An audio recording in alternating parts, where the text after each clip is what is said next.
Good morning, everyone. I'd like to thank you for coming out this very damp morning. It's been a very moist spring. Nevertheless, we have work to do, and I know most of us are itching to get into spring mode. And so I welcome you here. I think it's an important event that we've organized here. It's important for the board, and it's important for the gallery. And I'm pleased to welcome the Auditor General. We'll have formal introductions shortly, and the staff. And I'm excited about the agenda that we have put together for this May 3rd. We will have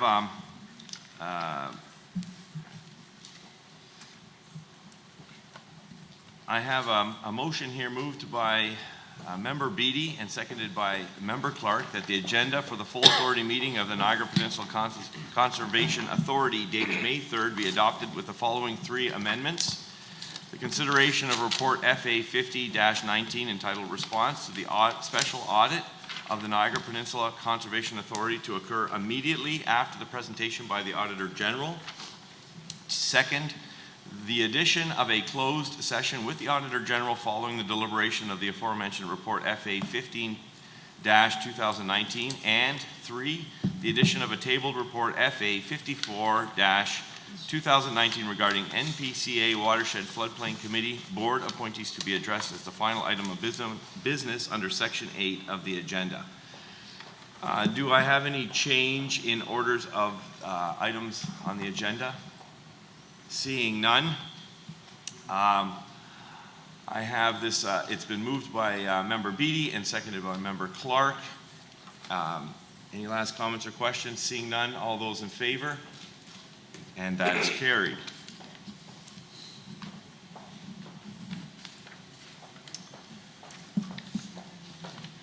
At this time, we have our presentation, and I would like to preface this presentation with just a couple of opening remarks, and then I will introduce the Auditor General that we have here present today. It was important, I believe, to have the Auditor General speak to us this day at this time, and an important task was performed during the previous term of the Npca. And since then, the electorate has spoken, and we sit around this table with 16 out of the 18 members being new. And that important work that was done by the Auditor General, I think, needed to be refreshed in our minds so that we have an opportunity to see the progress that has been made, even in the short term that we have been as board members. But it would also give us an opportunity as new, fresh board members, myself included, an opportunity to chart and plot the vision for the remainder of this term. And so it was very important for myself and Vice Chair Hewson to organize this event here today. And so I thank you for your complete attendance. And I would appreciate that you would give your full and undivided attention to the Auditor General. Yes, okay. So at this time, just for the purposes of the crowd and the Auditor General, I would like each one of the members to stand and introduce themselves by name and the municipality that they are from, at which point then I will also give an opportunity for the staff to stand, introduce themselves, and then I will make my introduction of the Auditor General. So starting on my left, Member Encina, if you could stand, introduce yourself. Tom Encina, Regional Councillor, Fort Erie. Brian Height, Regional Councillor, St. Catharines. Barbara Greenwood, Regional Councillor, Niagara Falls. Kevin Gibson, Mayor in beautiful Wink. Robert Foster, Regional Councillor, Town of Lincoln. Brad Clark, City Councillor, Hamilton. Pat Keogh, Regional Councillor, City of Welland. Stu Beattie, we've met. I like your report. I'm from the great city of Hamilton. Mr. Chair? Mr. Chair? Dave Bilsma, Chair, Npca, but also Mayor of West Lincoln. Diana Houston, Vice Chair of the Npca Regional Councillor of Pelham, and I'd like to welcome you to the beautiful town of Pelham. Brenda Johnson, City Councilor for the City of Hamilton. Jeff Jordan, Mayor of the Town of Greensburg. Ken Metcalf, Alderman County, Councilor. Rob Sherman, one of the other members that's been here prior from Halton County. Glad you're here.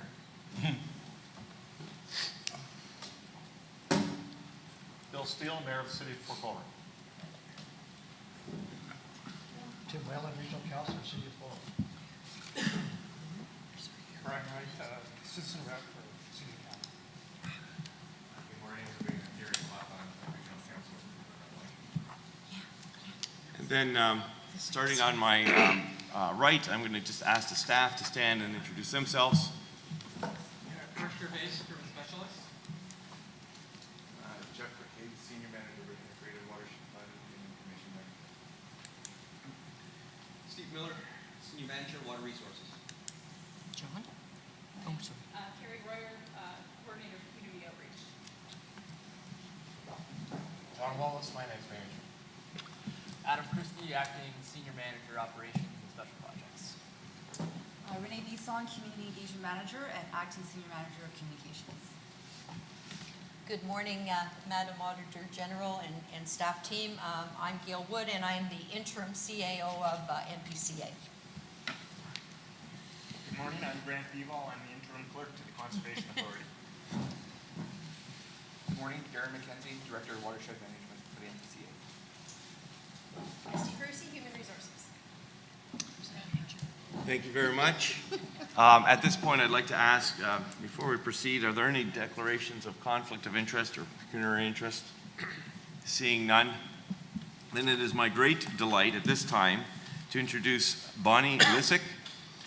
Bonnie Lissick became the 13th Auditor General of Ontario on September 3, 2013, after having previously served as a Provincial Auditor of Saskatchewan and Deputy Auditor General and Chief Operating Officer of Manitoba. Ms. Lissick has held senior positions in both the private and public sectors. During a 25-year career spent in 3 provinces, she has extensive audit, finance, risk management, and governance experience. She served as the Deputy Auditor General and Chief Operating Officer for the Office of the Auditor General of Manitoba, and most recently, as Provincial Auditor of Saskatchewan. She also held a variety of senior roles at Manitoba Hydro and served as Chief Audit Executive of the Manitoba Liquor Control Commission.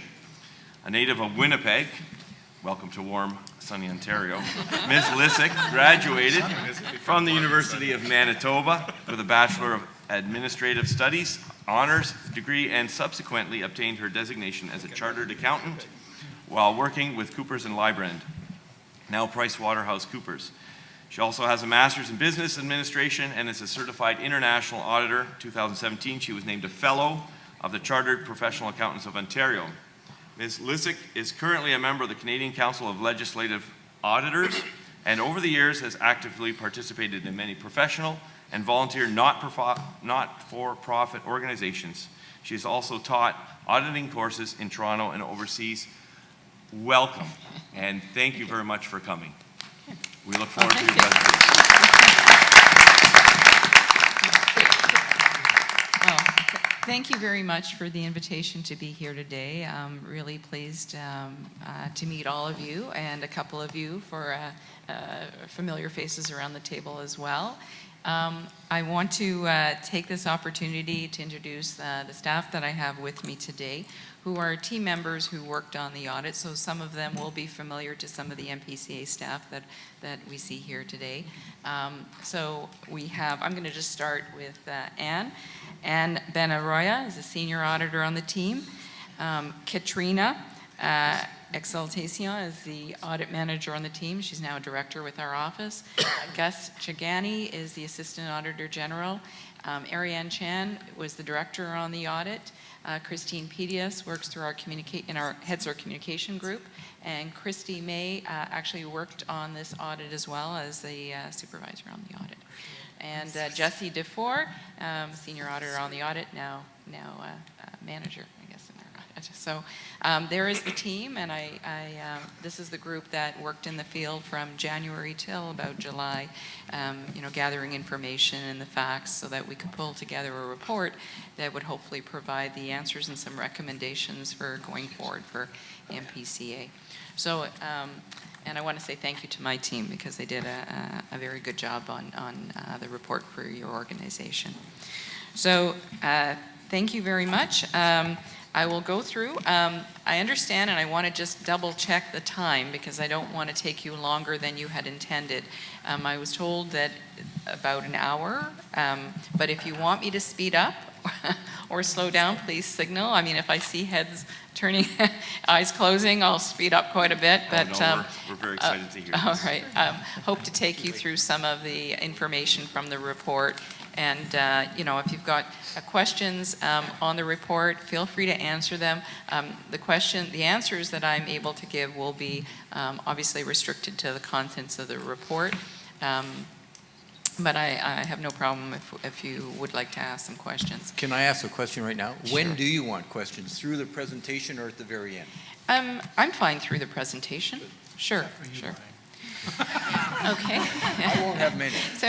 So just a little background on the role of the Auditor General office, just to get you some comfort. Part of the reason, we also were interested in helping Mpca on this report is just to also demonstrate the role of an Auditor General, because I know in the municipal community there's different views on whether or not municipalities need Auditor Generals or not, or what purpose they serve.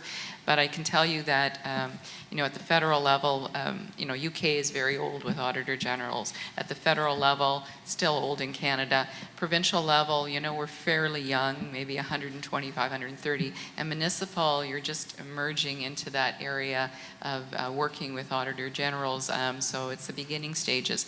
So part of this is also to demonstrate that if you're municipalities in Ontario and you don't have an Auditor General like Toronto or Ottawa, and those are two fine jurisdictions in terms of the offices of the Auditor General, I think it's worth discussing as a community an Auditor General role for municipalities in Ontario to sort of meet the needs of smaller jurisdictions that wouldn't have that benefit financially to have their own Auditor General. Anyway, we'll present this to you and just give you a little idea of how we're structured and then go into the report. So Auditor Generals in Canada are appointed under legislation. I'm appointed under the Auditor General Act of Ontario for about 10 years. It's a non-renewable term. I happen to be the 13th Auditor General, which kind of, I laugh about that because I've had some different times, and 13 is normally an unlucky number. I grew up in an Italian neighborhood where 13 was lucky, so I kind of think of it in the Italian way. We provide information to the legislature to help ensure that taxpayer funds are prudently spent and government administrators follow sound business practices. We encourage improvements in the way governments deliver public services by reviewing for economy, efficiency, and effectiveness. And for those of you that have been following, we now have the staff of the Environmental Commissioner's Office in our office now. So we extend this now to 4 E's and say economy, efficiency, effectiveness, and the environment. And that is the way we'll be conducting our business going forward. We also provide assurance on financial statements, auditing the government's public accounts, as well as other organizations. This is how we're structured for reporting.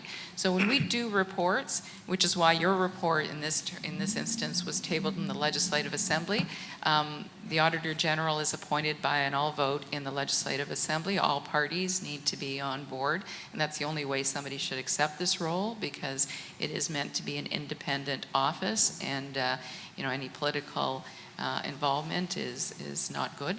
And our funding is through the Board of Internal Economy, an all-party committee as well that reaches agreement through consensus. And the reports that we write are tabled in the legislature, but they are referred to the Standing Committee on Public Accounts, which provides another venue for the parties of the legislature to discuss the recommendations, the actions, and also call people forward to answer questions if they have questions on the contents of the reports that are tabled there. You know, if you mimicked it in a municipal forum, this would likely be the forum, you know, where the reports would get tabled. And I'm going to speak not to the Mpca, but to your municipal organizations. The reports would be tabled with council and discussed likely at an audit committee of made up of councillors as well, or civil servants, depending on how you structure it, and allow you to have recommendations to deal with. But that's how we're structured. We're members of CPA Ontario and Canada, and we have a methodology that is used that follows the CPA standards as well as CAAF standards for VFM audits. So that's our reporting structure, and again, we're an independent office of the Assembly. So when people say you're a government, we'd say no, we're outside of government, we're independent. Everybody that works in our office has to attest every year that they are independent. The membership of the Standing Committee on Public Accounts, like I said, is an all-party committee that has representation based on the House. Right now there's 6 MPPs from the PC party and 3 MPPs from the NDP party. Other MPPs are allowed to attend the committee hearings and the meetings, and could do so if they request. And PAC holds meetings on the reports they select. And they, like I say, in the morning we brief PAC, in the afternoon they hold hearings. They write a report on the report, and they table their own report in the legislature with recommendations. And on that committee, I act as advisor along with my team from the OAG office. And there's our work. So this, the one we did for Mpca, would fall under the top area, VFM, which really extends to a lot of different aspects of audit. It could be compliance, it could be looking at spending, it could be efficiency, effectiveness views. We do surveys. There's a lot of things that come under the work for value for money. Our work extends into the crowns, agencies, government, home care, hospitals, universities, colleges.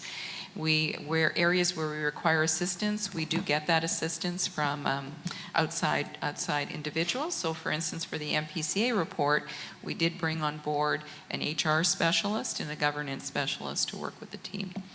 We do follow-ups on audits 2 years after they are published and tabled. And so in the case of the Mpca, next year, we will come and discuss with you the actions on the recommendations. And I have to say, you know, we were very impressed with the status of the recommendations at this point. We see that we've gotten a summary that kind of indicates where you've taken, where you're moving on the recommendations we've provided. So then in another year time, we come back and we follow up on those, and we write a subsequent report for you that says, here's the status of those recommendations. We do statement audits, like I indicated, so we audit Liquor Board, we're auditing cannabis right now, Securities Commission, we're the auditors of Ontario Health. And we did the work on the pre-election report this year, and as I mentioned at the beginning, we have new responsibilities for ensuring compliance, government's compliance with the Environmental Bill of Rights, reporting on energy conservation, greenhouse gas emission reduction, and other issues, which we've done as an office before in terms of source water protection plans. We've looked at the environmental assessment process, approval process. So with the new team joining us from the ECO, which we really welcome into our office, I think that the reports will, in this area, will be that much more stronger, better, and have a lot of different views expressed in them. So we're looking forward. We're in the process of hiring a Commissioner of the Environment that will be an Assistant Auditor General in the AG's office. And but most of, I would say all of the technical staff have come over to us and are working on their reports as we speak. We're blending the teams a little bit so that our methodology and techniques get used by the staff joining our office. And I think they're looking forward to it because our reach in terms of access to information, the Standing Committee on Public Accounts will provide another forum for discussion of the environment and environmental issues. So those are some of the special audits we've done since 2013, and as you can see, the special audit of the Niagara Peninsula Conservation Authority is listed there, and those projects were done in addition to our normal reporting. And now we move into Niagara Peninsula Conservation Authority. But before I do that, are there any questions around the intro to our office? Any inquiries about the office? Yes. I saw there were no members of the Speak in the Liberal. mic, please. Thank you, thanks. I saw there were no members of the Liberal Party on the committee. Is that normal, or like just? It's as a result of them not having official party status in the legislature, so then they don't have representation on the committee. But if they wanted to attend, to a report, same as the Green Party, they could. Okay, thank you. Yeah. Member Clark? Thank you very much. So I understand the government's currently reviewing the Conservation Authorities Act. It's on the Environmental Registry for comment. So does the Auditor General get to provide comment when they're making those considerations, or are you outside of that process completely? So that, yeah, we're outside. So what we will be doing, though, is when things are listed on the registry, the team reporting into the Commissioner of the Environment will look and see whether or not the government considered the comments they received and followed the process needed under the Environmental Bill of Rights. So we will look at it that way. In terms of what the government puts out and actually puts into legislation, when we come back here in another year to do the follow-up, we'll see how that impacted your actions on the recommendations and whether it dealt with some of the recommendations that we had directed to the ministry at the time of the audit. So that's the next time that you'll have an opportunity to address whether or not the systemic recommendations that you made have been followed through is on your report back, in essence? Yes. Okay, thank you. Yeah. All right. Any others? Okay, thank you. Okay, so 2018 Special Audit of the Mpca. So on October 25th, 2017, the Standing Committee on Public Accounts passed a motion requesting our office to conduct the value for money audit of the Mpca. And it was to assess, the audit objective was to assess whether the Mpca, in partnership with the Ministry of the Environment, Conservation and Parks, formerly the Ministry of Natural Resources and Forestry, and participating municipalities had effective procedures and systems in place to ensure two broad things: that programs and services were delivered economically, efficiently, in accordance with relevant legislation, regulations, agreements, policies, such that the impact of human activities, urban growth, and rural activities on the area of the watershed within the Mpca jurisdiction was effectively managed, and whether operational effectiveness was measured, assessed, and publicly reported on. So that was the broad objective that the audit was conducted under. We did take into account in conducting our work also the discussions that took place at the Standing Committee of Public Accounts. There were specific discussions of issues raised. So in our report at the very back in an appendix, we have some of those issues that were discussed at the Standing Committee. And after we completed our audit work, we ensured that we address those questions, and you'll see there's a table there that responds to each item that was discussed. So in terms of the audit scope, the audit was conducted in the field between January 8th and July 31st. We had met a couple times with the board at the start of the at the start of the audit and at the prior to finalizing the report, and also prior to finalizing our recommendations. We had meetings with them to discuss the recommendations and the overall response to the recommendations in the report.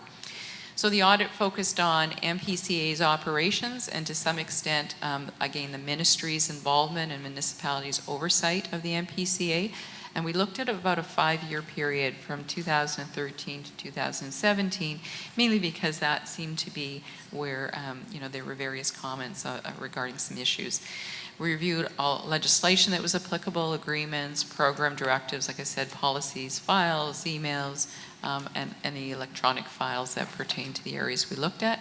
Interviewed Mpca staff at the time of the audit, former Mpca staff, Current members of the board were individually interviewed, staff from OPSU, staff from the ministry, and from participating municipalities.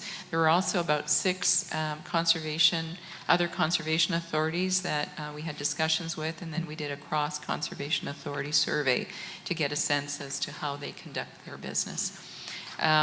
So there were visitations to the 4 revenue-generating conservation areas, Falls Falls, Binbrook, Chippewa, and Long Beach, and the Central Maintenance Workshop in Gainsborough. And like I said, we surveyed the 35 other conservation authorities. So in terms of, I'll pass that one. In terms of the findings, there's 4 parts. One, the report is structured for board governance. A second one, protection of people and property. A third one, managing human resources. And a 4th section, managing financial and capital resources. So I'll give some highlights of each of those sections.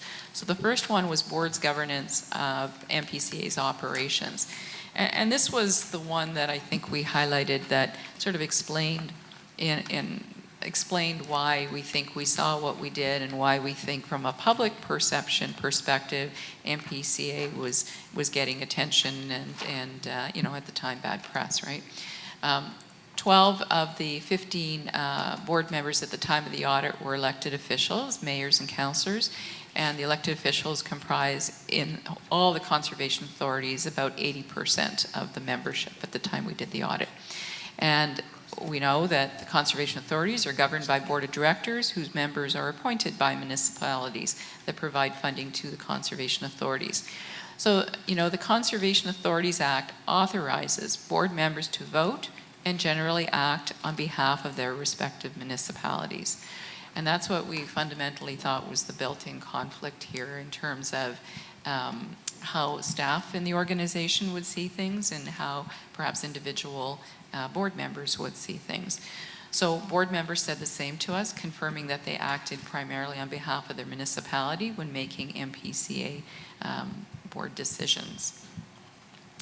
As a result, we put forward a recommendation to ensure effective oversight of conservation authorities' activities through boards of directors. We recommended that the ministry clarify board members' accountability to the conservation authority. And it was mainly for that reason. You know, a board member might be acting a way that an Mpca employee or perhaps somebody that is more tied into the Mpca in terms of their belief in conservation and that would have thought would have been appropriate behavior. And so the legislation really didn't help sort of clarify the board governance role. Board involvement in Mpca's day-to-day operations and decision-making. So we reviewed relevant documents, correspondence, and found varying levels of board involvement in some aspects of Mpca's day-to-day activities. Examples ranged from asking for information updates about a proposal to attending meetings between Mpca staff and municipal staff, and to the point of asking Mpca staff that the MPA staff needed to support a development proposal.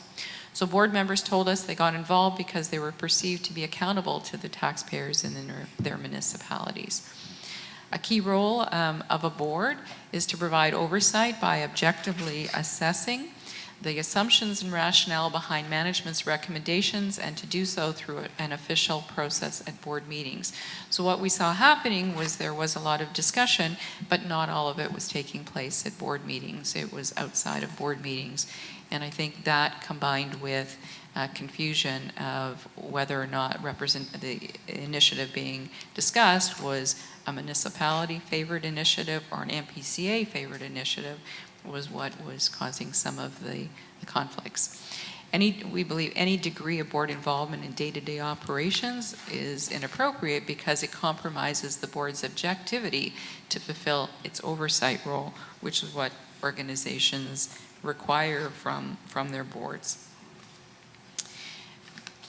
So recommendation 2 was that the Mpca Board of Directors have the necessary independence and objectivity to oversee activities effectively, and we recommended that they adhere to the Code of Conduct, which really did state at the time that board members are to refrain from unduly influencing staff, being respectful of staff's responsibility to use their professional expertise and corporate perspective to perform their duties, and update its code of conduct to clearly define the circumstances and relationships that could lead to an actual or perceived conflict of interest beyond those defined in the Municipal Conflict of Interest Act. We talked to the board members. They were all interviewed, and we had the governance specialists there about their skills and their training. And so obviously board people and municipal councillors are educated and skilled people.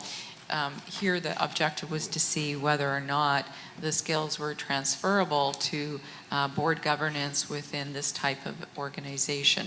So the Conservation Authorities Act doesn't impose any requirement regarding board composition and member qualifications beyond establishing the minimum number of representatives and requiring the board members reside in the municipalities within the Conservation Authority's jurisdiction. So the municipalities in the Mpca's jurisdiction did not appoint their Mpca board members based on specific skills or competencies. Board members advised us that they relied on the Mpca staff expertise if the board didn't have the expertise, and that this reliance prevents the board from being able to independently evaluate the rationale behind management's recommendations. And the board didn't have any governance training to help its members fully understand the scope, limitations, and responsibilities of their oversight role.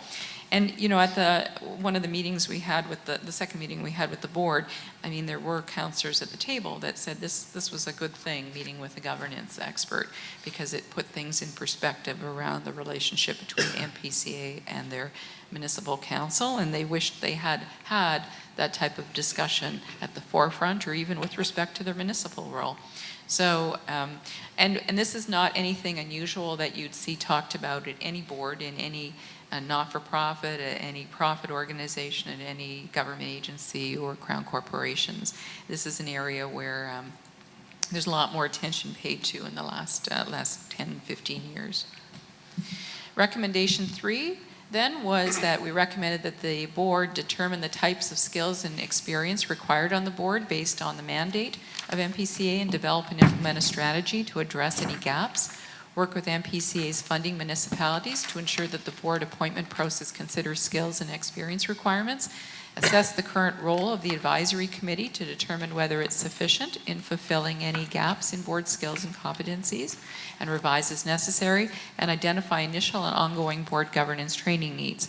So again, the idea being here that when you get presentations to you from staff of the Mpca, it's good to be able to feel that you're questioning in an area that you're comfortable questioning, and to provide that additional check to the decisions that are being made by Mpca as an organization. Recommendation 4 was directed to the Ministry of Environment, Conservation and Parks to make a recommendation to Executive Council of Ontario to proclaim Section 40 of the Conservation Authorities Act. Once Section 40 is proclaimed, make a regulation prescribing requirements for board composition that result in board members having the independence and objectivity they need to fulfill their oversight responsibilities, and work with Conservation Authority, Ontario and conservation authorities to determine whether governance training should be developed and delivered province-wide for board members of conservation authorities. It's like any organization, when you come on for the first time, orientation is a good thing, not a bad thing, and it's not meant to be critical, it's just meant to be a suggestive of a good practice. And we looked at the assessment of the CAO and board's performance in this section of the report. So the policies of Mpca required that the board regularly evaluated the CAO's performance against the strategic plan and the financial and human resources goals of the organization. So when we did the audit, the last formal CAO evaluation had been done in 2001. And since that time, there had been 4 different CAOs in place. So there was no formal process in place for the board to evaluate its oversight process and activities. And the board had not established goals and performance indicators to facilitate or enable such a discussion to take place. And typically you do see now board, setting some time aside to evaluate their CAO, and the chair and perhaps the vice chair, or if there's a governance committee, discusses that with the CAO and provides feedback, and it's a healthy process for all involved. So this is what we did recommend, that there be regular evaluations of the CAO as required by policy, that there be performance indicators developed to facilitate the board's evaluation of its oversight process and activities. So how do you know what success is to Mpca, and what are you comparing and evaluating it against?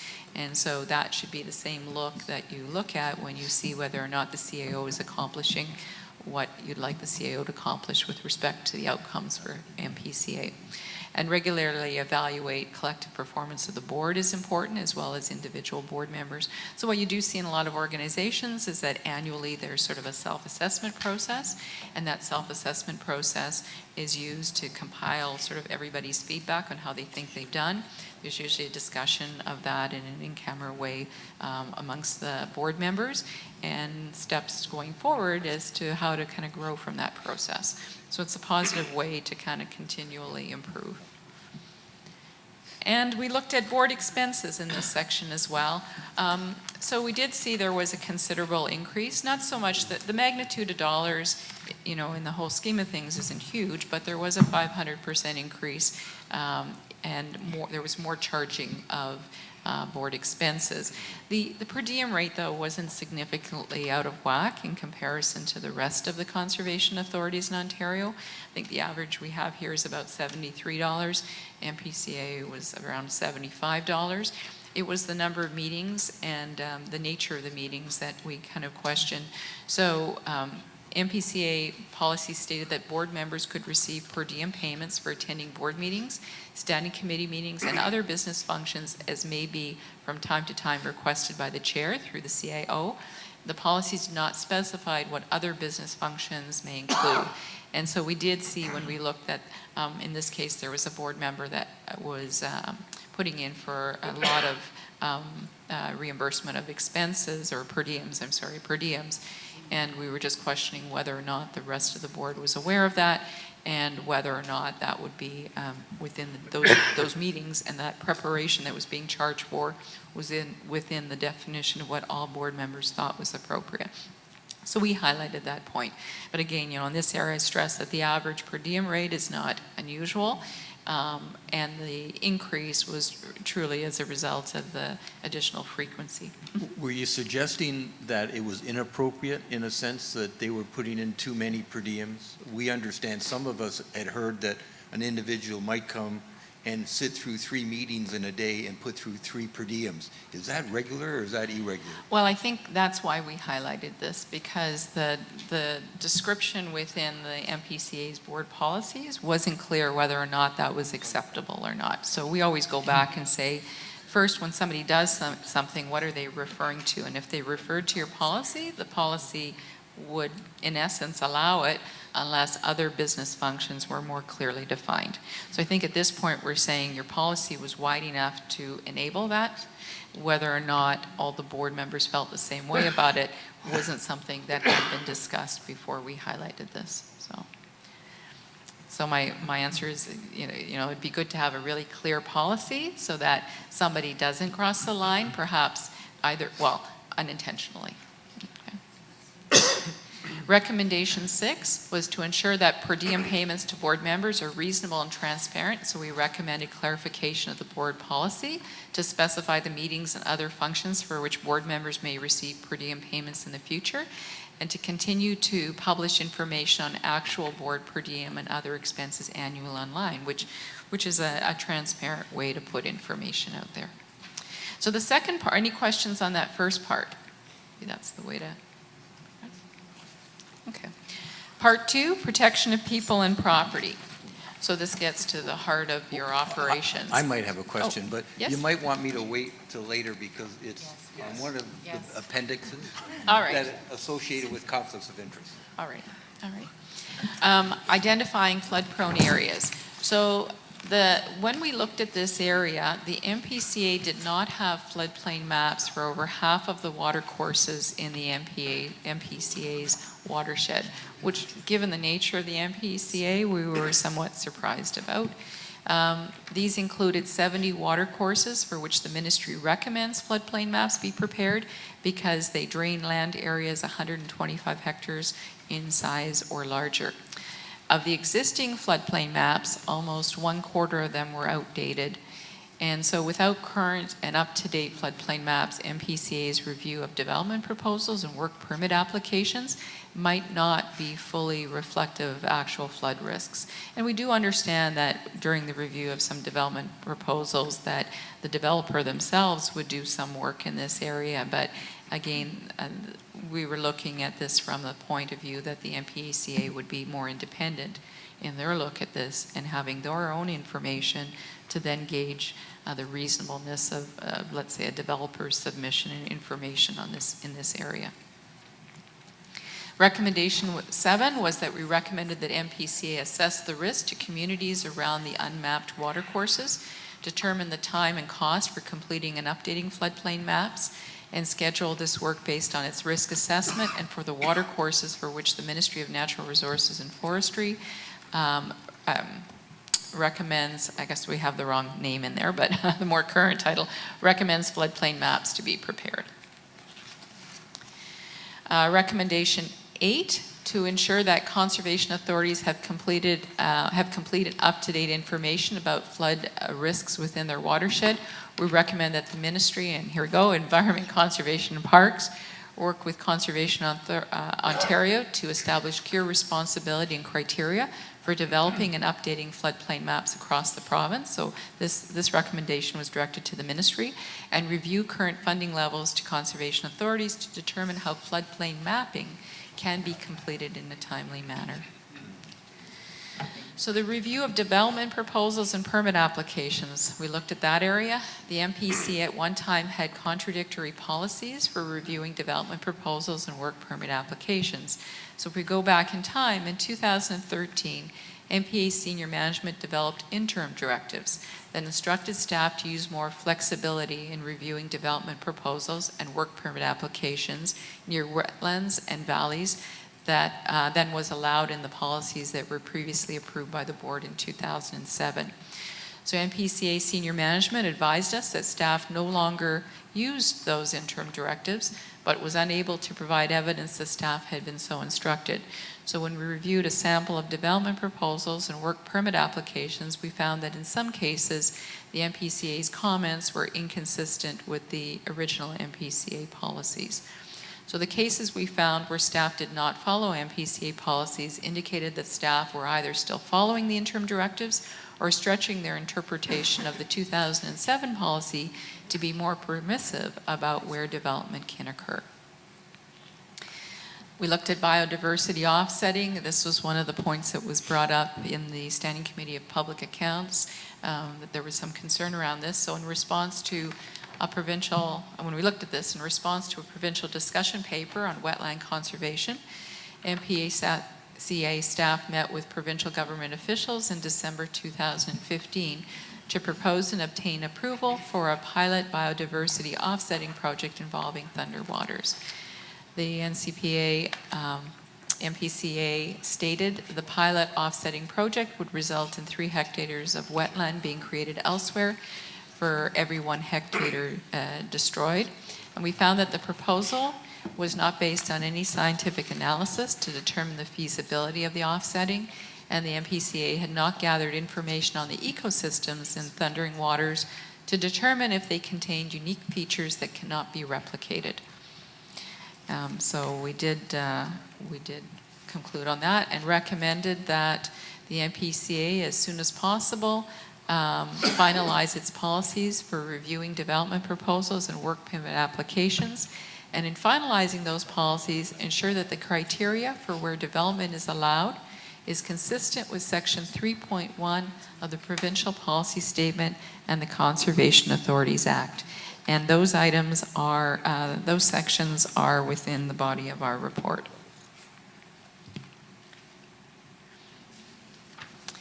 Public complaints against violations of the Conservation Authorities Act.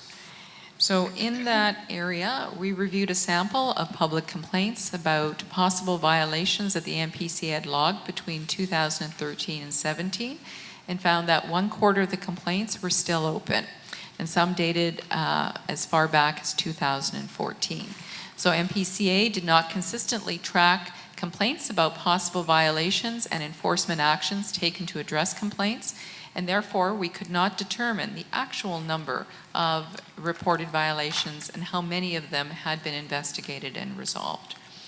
So for those violations that are tracked, Mpca did not take timely and progressive action after complaints were received, and did not conduct site visits to confirm that landowners were complying with conditions of the work permit issued by Mpca. So Mpca relied entirely on public complaints to identify individuals engaging in prohibited activities, but had not informed the public about which activities are prohibited and how to report them. So the lack of consistent dedicated enforcement staff also contributed to delays in resolving violations. And as a result, we put out recommendation 11 to recommend that Mpca determine the number of enforcement staff necessary to address violations on a timely basis and staff accordingly, ensure that enforcement staff obtain the necessary training to discharge their responsibilities, revise its enforcement policy to provide guidance on the progressive actions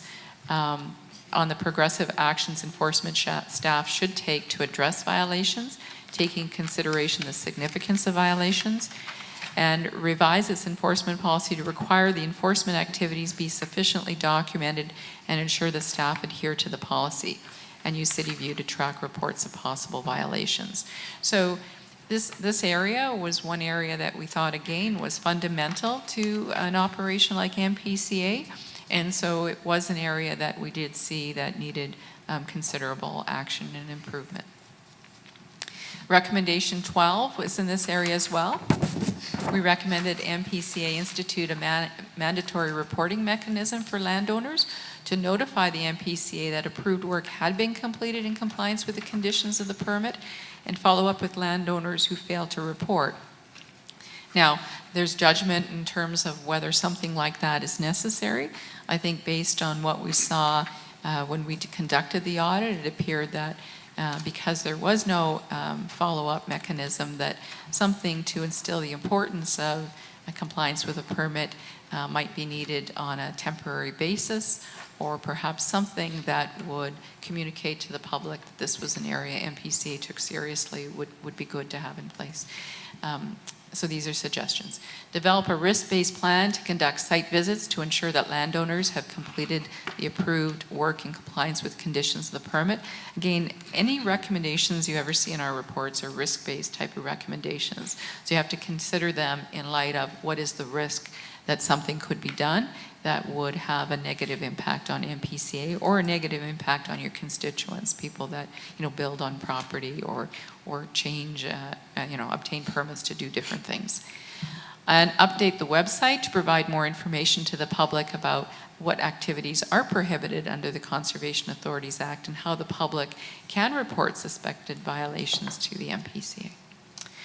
We looked at the restoration program to improve water quality. Oh, and I should mention, at the front of the report, we have a figure in there of what the audit actually covered. And we have a few areas where we did look at, before I get into this one.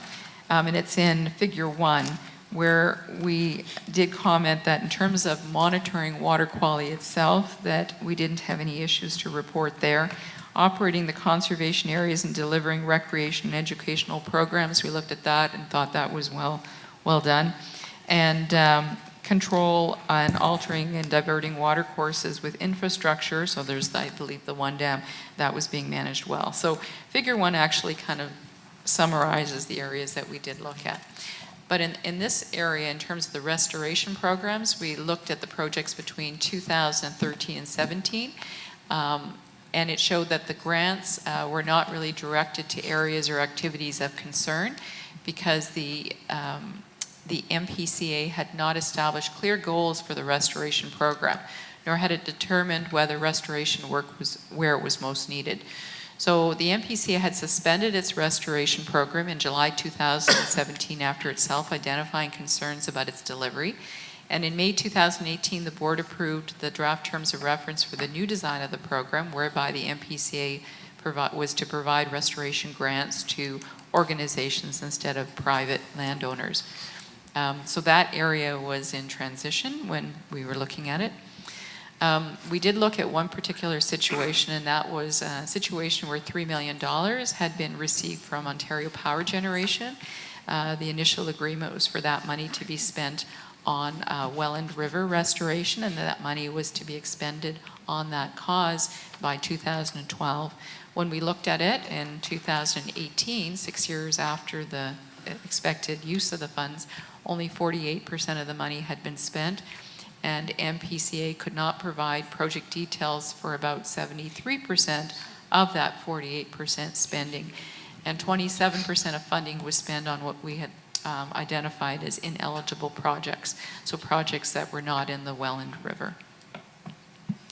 So we recommended that to ensure that restoration funding is directed toward projects that best achieve the goals of the restoration program, that Mpca, regardless of its chosen program delivery model, develop and implement a strategy to better target areas of the watershed based on water quality monitoring and other information on the health of the watershed. As well, to ensure that funding from OPG helps improve the health of Welland River, as was agreed to, we recommended that Mpca seek clarification with OPG regarding its expectations of how the remaining funds were to be spent, and revise as necessary the formal agreement between Mpca and OPG to outline such expectations, and develop and implement a plan that identifies the projects and their locations for which the remaining funds would be spent, ensuring that the projects focus on areas of concern based on the watershed plans that have been developed for the Welland River. Buying land for conservation, rec, and education, that was another area we looked at. The 2007 land acquisition strategy was based on scientific data and objective analysis, but was not followed. So 66% of spending was on one property that had been designated as low priority, and only 5% of money was spent on land identified as high priority. So the 2015 and 17 land plans were less detailed and provided less direction about lands to be acquired, and neither plan described the process for prioritizing and securing lands for protection, nor identified how acquiring lands will fulfill the Mpca's mandate to protect people and property from floods and erosion hazards. So to meet the goal of the 100-year plan, we comment on this. There was a 100-year plan document put out, so we looked at it for reasonableness. We found that the Mpca would need to acquire at least 250 acres per year, more than what it acquired over the last 10 years combined under that plan. And Mpca could not tell us how it established this goal, nor that it hadn't conducted analysis to determine whether the goal was reasonable. On this Yes. issue, Member Height. Yeah. Sorry. Yeah, go ahead. Through the chair, I guess. Did you or your staff review why they decided on spending $1.9 million on the property that 66% of the money was spent on? Did you go into that kind of depth? We did look at the reasons that it was acquired, but I can't recall the... Jesse, do you want to come and answer the question more specifically? I can hold my questions later. Yeah, that's okay. No, there was a proposal put to the board that outlined the various reasons. Oh, sorry. There was a proposal that was put to the board before it was approved that outlined the various reasons of what ecological value it had or the location it had and why they recommended the purchase overall. So that information is available in the board reports with the specific details. But when you looked into it, you felt that it only had 3% of the value, or it fell below the threshold of why they should be buying that land? Well, they had an outline in a 2007 land acquisition plan that assessed the entire watershed's ecological value, and that's what it was looking at. And then they ranked those properties, and it didn't fall into the higher prioritized categories, is what we pointed out. So that's as far as you go. It didn't fall at the high level, it was at the very low level. You didn't want, why did you go ahead and buy it? You just commented on it. It wasn't appropriate maybe. Commented on the acquisition in contrast with their assessment and their plan. Thank you. And Member Kiokio? Yeah, thank you, Mr. Chair. Through you to the presenter. I guess similar question, and I go back to the grants of $3 million. You know, you identified that it wasn't being spent on the Welland River. And I guess similar to Councilor or to Member Height's question is, did you go in more in depth where that money is or where it went? Did it go back? Did that money go back to the? where it came from, or? So when we looked at the finances of the MPCA for many years was operating at a surplus. And so at the time of the audit, there was about a 20 million surplus. So some of that money, because it wasn't, it goes into a general bank account and we couldn't identify specific spending related to it, one would assume it's unspent. But obviously different, money is spent different ways. But in terms of tying the spending into this was the extent to which we could tie the spending back into that money. So the money would have been deposited and then spent for whatever the MPCA was budgeting to spend their money on those particular years. Okay, thank you. I guess it's kind of frustrating that it is taxpayers' money, and like, what are the consequences? And I'm not sure if we can discuss this here or not, but it's almost like, what are the consequences to doing something like that? Not identifying where this money's going, or even such as Member Height was stating. Do we just let this go, or well, I think in the particular case here, there is some background in terms of Mpca receiving the $3 million from OPGA. So I think I think your CAO would likely be in a position to go back and get some of that information and provide it to you so that you understand the context within which the $3 million was provided. And again, the fact that the money was deposited in a bank account, and perhaps either it's part of the 20 million surplus or it was used for, operations in different ways. So I would advise you to get more information from your CAO on that. I'm going to just hand the floor to the CAO for a second to just give a brief comment about where that will be. Thank you through the chair. Staff are certainly prepared, Mr. Chair, and to the board members to go into those kind of details when we give our presentation on the response to the Auditor General's report. Thank you. Thank you. All right. Sorry, Member Johnson? Yep, thank you. And Auditor General, thank you so much for coming today. I know this is not your usual practice with your office to come and do an open session with the public present in this type of venue. So relating back to what you wrote on page 5, restoring the public trust is key here, and you've really helped us to overcome some of that hurdles today. So I really appreciate you coming today in this format. I wanted to go back to the floodplain just for a moment. I know that we've lost 10 staff members during the time before you audited, so the 10 FTEs that were eliminated in the watershed probably made the floodplain mapping more difficult. But in your research, did you find out that other municipalities or other CAs are also having a difficult time updating their floodplain mapping given the climate change? I'm talking to other municipalities and they're saying that their floodplain mapping is always behind. So in the back of the report, we did a survey with the conservation authorities across Ontario, and we do see that the percentage that each has their map planes updated by is reflected in there. So right. It can vary. Some are quite high percentage, and others aren't. So this is an area that probably a lot of them need to look at as well in terms of identifying where the risks are and putting attention to doing this on a risk-based approach versus trying to get it all 100% right away. Thank you, and it was alarming to see the amount of floodplain that we are missing out on, and that they were, I believe if I read this properly, they were like between 20 and 40 years old. So it doesn't, thank you very much. Okay, thank you. I think I should speed up. I know an hour, we've hit an hour, and I probably... But you've already taken some questions, so we allow you a little bit more, okay. Okay, thank you. Now, we were at, I'm just looking here, the restoration program. So just that there be a strategy to better target the watershed based on water quality monitoring. We've covered that one, and we were on the buying land. We covered that. Just have to.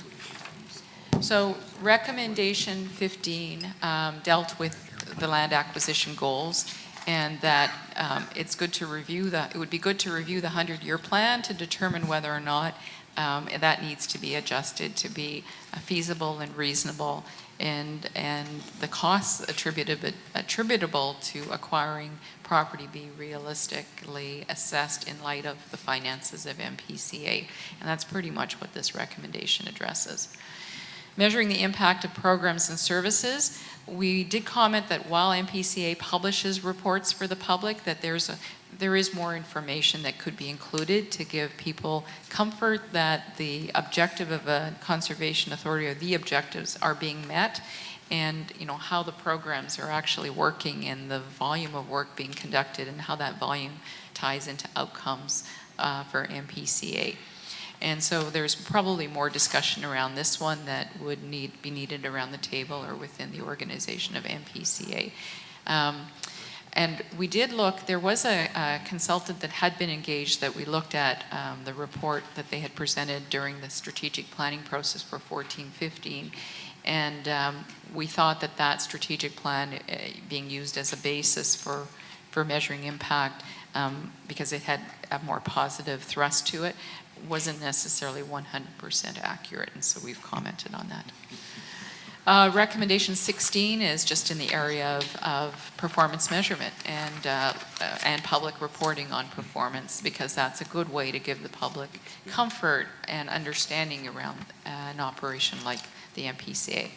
And I have to say that some of these recommendations, to be fair, would be relatable to by all conservation authorities. So we did comment in the report that we'd encourage other conservation authorities to read the report and see areas that perhaps there is room for improvement. Managing human resources, this kind of goes to the items that you were bringing up. The board member was just bringing up.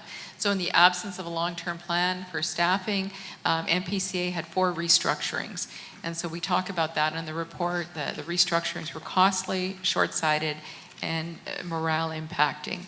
And there was elimination of positions, adding of positions, eliminations of positions. So involuntary turnover was quite high, higher than the norm.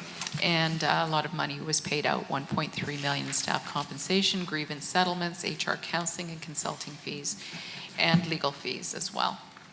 Recommendation 10 was to develop an HR plan and look at staffing mix in light of the role of Mpca, and base future staffing decisions on that type of plan, and provide information to the board around the results of how the organization is operating in the staffing area. Hiring, promotions, and performance evaluations. We did find that there was room for improvement, although steps were taken to improve it in 2014, and there were steps being made. We did find still during the audit that recruitment files needed more support for the hiring of candidates, and sometimes the performance assessment process wasn't being followed according to policy. So recommendation 7 just deals with that, improving recruitment policies, promotion policies, assessing staff's performance, and quarterly updates to the board on all of this. Grievance and complaints, there were a considerable number of grievance and complaints, and various people would have different views on the severity of those grievances and complaints, but it was quite high given the staff number in the organization. 42% in 2016 and 92% in 2017 in terms of the number of grievances filed as a percentage of total unionized employees. And we did find when we had a specialist looking at this with us, and we did find that the majority were not being thoroughly reviewed. Recommendation 18 deals exactly with this, that there needs to be more attention paid to this area. And I'll leave it at that. There's 3 bullets that identify some actions. Npca's workplace culture, there were 3 surveys done of Mpca staff. We had conducted one before us. Mpca had conducted their own, and then the union had conducted one. Our results were were more aligned with the union survey. We interpreted that as being because if you're an employee in an organization and your own organization is surveying you, chances are you might think that you're identifiable. And so the results would be a little bit more positive positive. But, you know, half of the employees in our survey, and I believe the union survey, indicated that the workplace was generally positive, respectful, and supportive, and another half of the employees had concerns. So, you know, we're still dealing with some difference of views internally. Recommendation 19 was just, you know, please address the workplace concerns. I mean, your people are your most important asset, and it just seemed like all the change and all the situations that were happening were playing hard on the staff. So part 4, managing financial, last part here, we looked at procurement practices in managing capital spending, and we did find that Mpca wasn't following its own spending practices, so we did comment on that in the report. And so, you know, we did recommend, and you'll see on the next slide, that more competitive bids take place. And also capital spending, there was little information to support the estimates for the 10 highest costing projects. So the capital plan, we thought, needed additional work. And so this recommendation number 20 deals just with that Mpca follow its procurement policies, and that revised procurement policies for legal services. That was an area where we saw there wasn't maybe more assessment of whether or not it was good to go competitive or not competitive on that. And also cost savings could be there if, again, there were more competitive bidding processes taking place. 21 dealt with the capital projects, so there was need to update information in the asset management system to reflect replacement costs of assets and obtain reliable information to support the replacement cost estimates and cost estimates for planned capital projects. There was work needed to prioritize capital projects to make sure that the ones you want to get done first are getting done first, the ones that are important, and to tie that into funding, to link capital requirements into funding, and present it to the board for approval and follow up at the board. And then part 5, provincial municipalities oversight. So we did say because of the way the legislation was, the province didn't give conservation authorities sufficient direction and guidance to resolve conflicts between conservation and development amendments to the Conservation Authorities Act. So there was did not specify which of the objectives were more important: conservation, restoration, development of natural resources, whether that takes priority over development. The ministry did not give the ministry or municipalities power to intervene in conservation authorities' operations where there are indications of operational issues. So Mpca, unfortunately, had to deal with a lot of media attention and issues. And, you know, I think that was the way it happened, because there wasn't a vehicle to get in there very quickly and address the situation and sort of move forward from, you know, things that may have caused more public view, negative view on Mpca.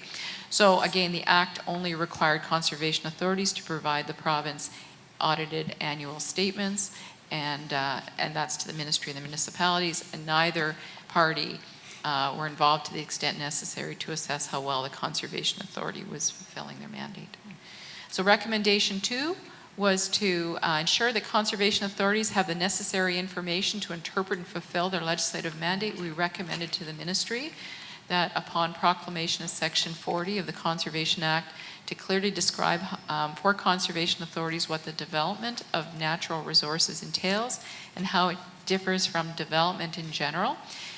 Provide guidance to help conservation authorities prioritize the objectives of their programs and services, and use its regulatory powers to establish minimum requirements and standards for conservation authorities' delivery of programs and services, as well as establishing the governance practices that it determines conservation authorities should be uniformly following province-wide. Recommendation 23 was to the ministry, and that they work with municipalities to develop and implement a formal, cost-effective, and purposeful reporting process that includes a discussion of outcomes of conservation authorities' activities. Part of it is understanding what a conservation authority's role is. And rec number 24 was determine the circumstances, and this again was to the ministry, when ministry and our municipality intervention is warranted, establish mechanisms for the ministry and our municipalities to intervene when necessary in conservation authority operations, and formalize such mechanisms through a memorandum of understanding between the ministry, municipalities, conservation authorities that clearly establishes the role, responsibilities of each party and where intervention is necessary. I rushed through the last one. I didn't want to take much more of your time, but I'll be happy to take any of your questions on those sections. Would you like some water before I ask my 25 questions? You know, I'm okay because I think I brought up my coffee, but I didn't want to bring the cup up because it might advertise a certain brand. Easy member height, yeah. Easy member height. So thank you. Thank you so much for that presentation. I think we got at some levels overloaded. Now, all this information, of course, was handed to us, but to hear it read out and your commentary, running commentary through it with the opportunity to answer some questions, I think we'll highlight for the board our mandate. The 16 of the 18 of us that are new, and to a large degree, the 2 that we're returning have this this insight into the direction we want to go in. And I might also add, and your comments were appropriate, that Conservation Ontario was also very much involved in this and took note of this. I know that this report went broad and wide, as also the ministry and its responsibilities towards conservation and the Conservations Act and its role in the conservation's authorities across Ontario was also duly noted, and I think that it allowed a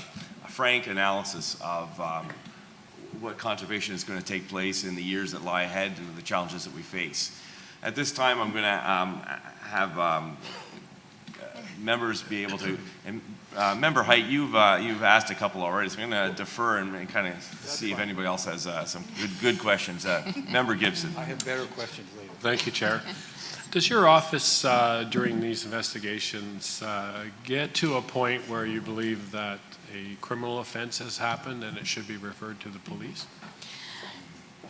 When we look at information, if we see something that we think is unusual, we do work quietly behind the scenes and do background checks and, look at source information that might be outside, in this case, of Mpca. There's a point where you can get to when you look at those types of situations where perhaps you can't get any further. And so, there are a number of situations that we did look at, but because we did not find sort of conclusive information that would signify that there are those kinds of issues, you wouldn't see anything in our report. So if we did find something with those additional tools that we put to use, we would be reporting it. Okay. Okay. Thank you. Okay. Member Shurton. Yes, thanks for the report. Based on other Auditor General reports you've done to conservation authorities, what kind of grade would you give this compared to the other ones? And just if you could put you on the spot. Yeah. Well, this is the first direct audit we've done of conservation authorities. Typically, when we've worked with conservation authorities in the past, we seek information from them for our other reports like source water protection, but this is the first one that was 100% focused on a conservation authority. Relative to our other audits, I would say that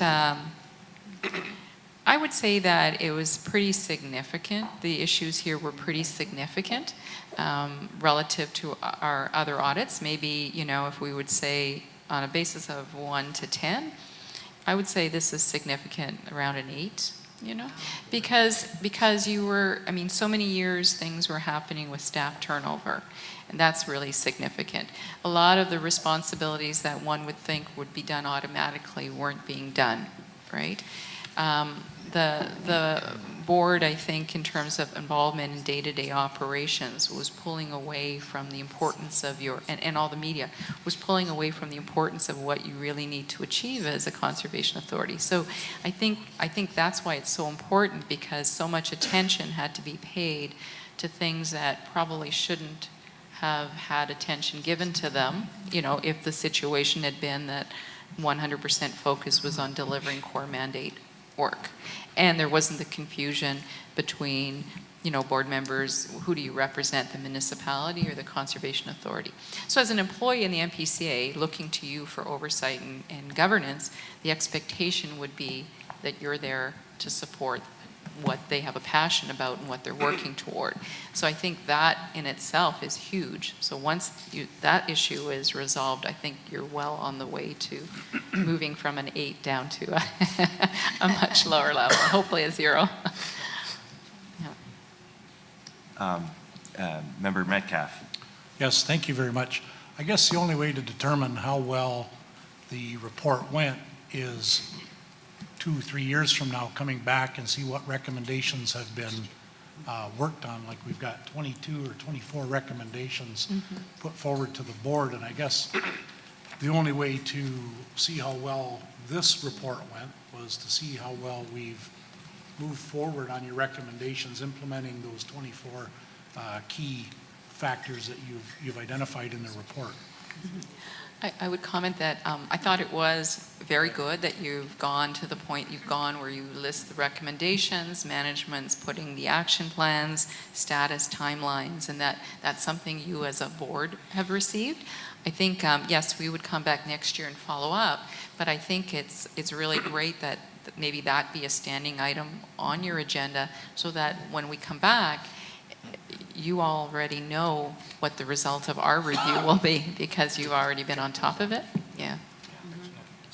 And we've prepared something even for this morning that the staff of the Auditor General has been able to review, and so we're already well underway. And we did that again both to assure the gallery and to assure the board members that the staff of the Npca and the direction the board is taking, it's important to us to get this right. We've had an opportunity to reboot, and I think it's an excellent start. Member Beattie.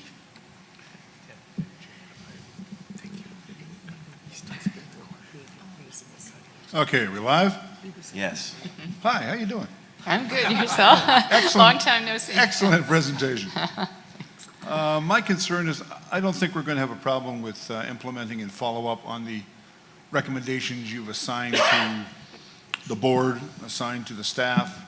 But my question is about the recommendations that you've assigned to the ministry. I don't think we'll have much influence on the ministry responding. Are you going to be dealing with the ministry to see if you can influence a response from them? Because there's some important stuff in those recommendations to the ministry that really should be done, and I don't have a great deal of confidence that the ministry is going to heave to. Similarly to following up with the recommendations for Mpca, we will follow up on the recommendations for the ministry. You know, we've been watching what's been put into the registry, and there are a few points in there that align with the recommendations that we have in the report.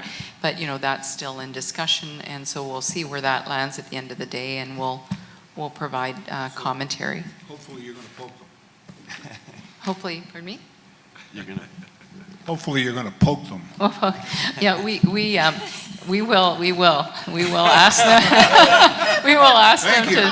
Hopefully, they're implementing the recommendations. That's. Thank you, Member Beattie. Yes. So just in terms of a technical thing, and some are doing it very, very well. Just speak very close to the mic. Member Whalen, I understand you have a question. Thank you, Mr. Chair. Through you to Auditor General, can you tell us the scope of your audit? Was it closer to a general audit, or was it closer to a forensic audit? Can you tell us the depth of it? So I would say that we looked at everything fairly deep. I mean, there's points where, like Jesse had indicated, we stopped at a certain point. That's where we stopped in the report. That didn't necessarily mean that we didn't look further, and what we're reporting is the result of what we found, right? So when you're auditing, you do take it as deep as you can, but there are constraints, you know, times. there's no information, you can't get access to certain information, it's too late to get information. But we were well aware of some of the concerns that were expressed. And so we did, follow some transactions and some information further. But without access to certain other organizations, we might not have been able to answer the questions to the depth we could have if you can go way beyond the Mpca in the province, right? But I would have to say that other than what you see in the report, if we had seen something more in the report, we would have had a recommendation to you that would have said, we recommend you hire forensic for this, or we would have done it, depending. So you didn't go as deep as, like in the financial aspect, and you didn't go as deep as invoices and payments and so on? That wasn't part of the scope? Yeah, we would have looked at invoices, payments, emails, all of that. We would have, like if we looked at a contract, we would have tried to figure out who owns companies, all of that. But again, sometimes your question is pointed to forensic work. When you do forensic work, there's got to be enough information there to be able to take it deeper. The other side is you're fishing, right? You're looking, and chances are it's very difficult to find anything. You've already encompassed everything, so it's not a necessity to go into that depth now? New information makes a difference, right? So, we did what we did with the information we had available, and I'm comfortable saying at this point that what we found is in this report, right? And we didn't highlight in here a recommendation for you to take any further steps, in looking at something more forensically. But you're a group that, if you have more information down the road, or if you have your own concerns that perhaps, with information we didn't have, then, you handle it that way. But I'd give you comfort by saying if we had seen anything that warranted highlighting that for you, we would have in the report. Great, thank you. Yeah. Okay, Member Height. Keep them brief and not redundant, and timer's on. I will try. Thank you very much. I'll make comment at the very end, but I have specific questions. Was there ever a report that was confidential that was given to the previous board that we haven't seen, or is this your report? Was there any other confidential documents given to them? No, this was, we did just to tell you the process, we had a meeting at the front end, and Mr. Beatty would know this, we had a meeting at the front end with the board explaining the audit process and what we were going to look at in general, excuse me, in general terms. I think we had three meetings, right? And the last one was where we did a PowerPoint on the discussion and the recommendations, and then board members had a chance to read the report. But no, there was no document distributed that would be out there. Thank you. Number two, it speaks about a leak, which must have just upset you to no end. Who was given the document that could have leaked it? There were the board members and a number of staff. You investigated that and held this from becoming public because of that leak. What did you find? Yes, so that was, I believe, a working paper that was, we became aware that had been more widely distributed, and so we conducted interviews with all the people that, we had concerns around whether or not they distributed the material. At the end of the day, we concluded we couldn't conclude because the information had been put somewhere where anybody could have had access to it. So it wasn't something that we gave somebody that they locked in their drawer. It was something put in a basket that anybody could have accessed. So we couldn't get a conclusion as to who would have, leaked the document. Thank you.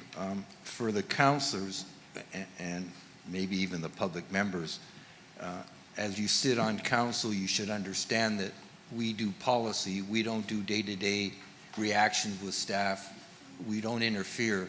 And you spoke very clearly that some counselors, some members did interfere with day-to-day operations, and that should not happen. Is that not correct?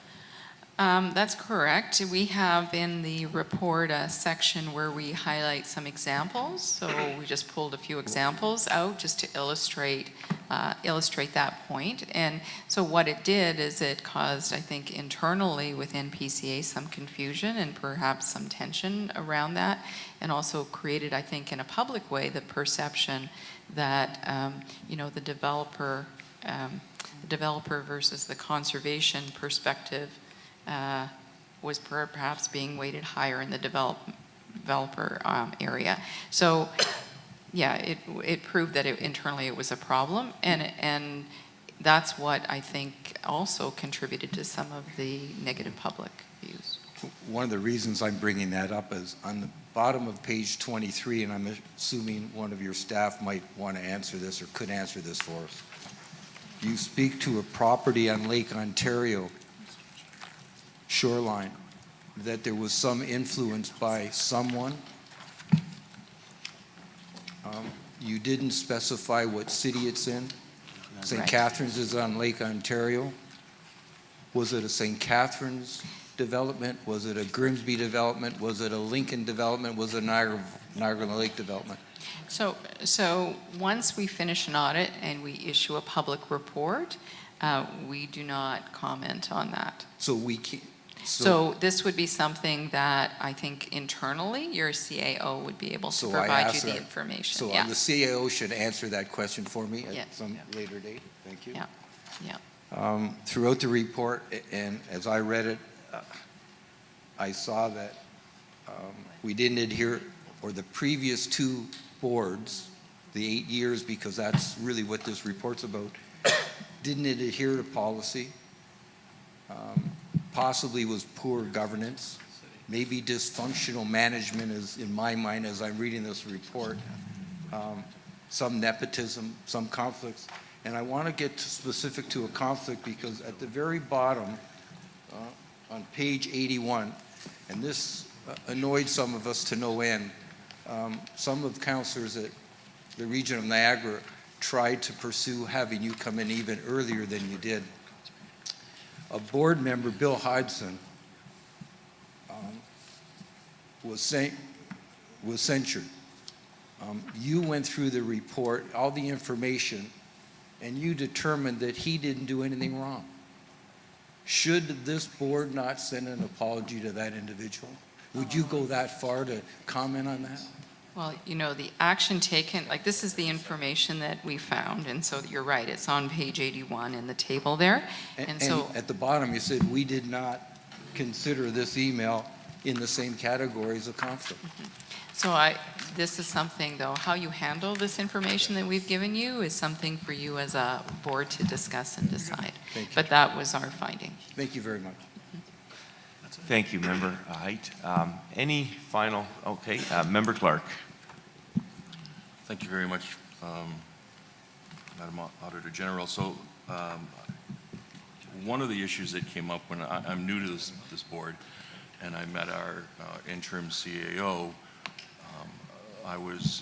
we were all advised that our role here was to, in essence, approve the procedural bylaws, and all other policies for the NPCA are written and controlled by the CAO. I took some umbrance with that. I felt that our position as the oversight body should be to review those policies and make sure that they're doing what they're supposed to be doing. And then the CAO administers those policies and deals with the staff on a one-on-one. Is that an appropriate governance model? Typically what you see is if there are, depending on the type of policies and what you've delegated as a board and what you haven't delegated as a board. So typically significant policies for an organization would be taken to a board and would be approved by the board. And then it's, sort of incumbent on you in terms as a board, what type of reporting you want back to you on how operationally things are working inside, in this case, Mpca. Or if there's made updates to policies that boards have previously approved, then they would see the amendment to the policy at the board level. I think part of it is, the policy side is what your role really is, right? Is to keep on top of policy and to have management report how things are working in the organization to, under those policies as a board you've approved. So that would be our, as an office, that would be our position as an office, is that boards do have a role around policies. You have to, you have to determine, the significance of particular policies. Some might be minuscule, like, on Fridays, we have casual dress day or something, you know what I mean? That versus, a policy We don't want around- to set a policy for buying paper clips. Exactly. We want to set broader Big one. policies that really control the vision of the organization and ensure that we're protecting our employees and health and safety issues. Yes, yes. Thank you, and I just want to make two clarifications. First of all, it is in fact Fleece Fridays, and never mind, inside joke. I wore my plaid.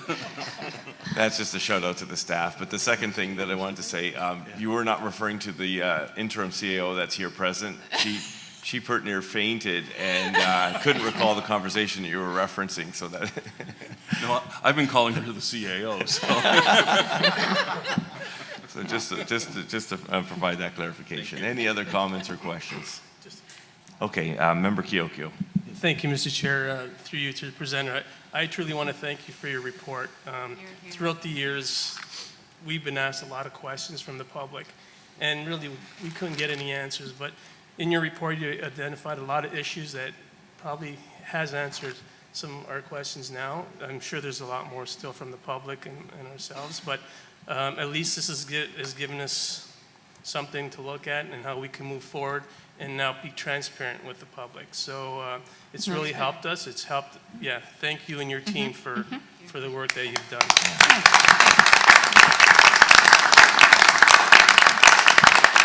Thank you very much. I thank you. I didn't ask him to say that, but I couldn't say it better. So I thank you for this opportunity. At this time, I have a resolution moved by Member Kiokio, and it was seconded by Member Beattie, that the PowerPoint presentation by Auditor General Ms. Bonnie Lysyk of Ontario regarding the special audit of the NPCA, or Niagara Peninsula Conservation Authority, be received. You've heard the resolution, and it's been moved and seconded. All those in favor? And that has carried. Thank you so much. Well, thank you Yes. very much. Have a great day.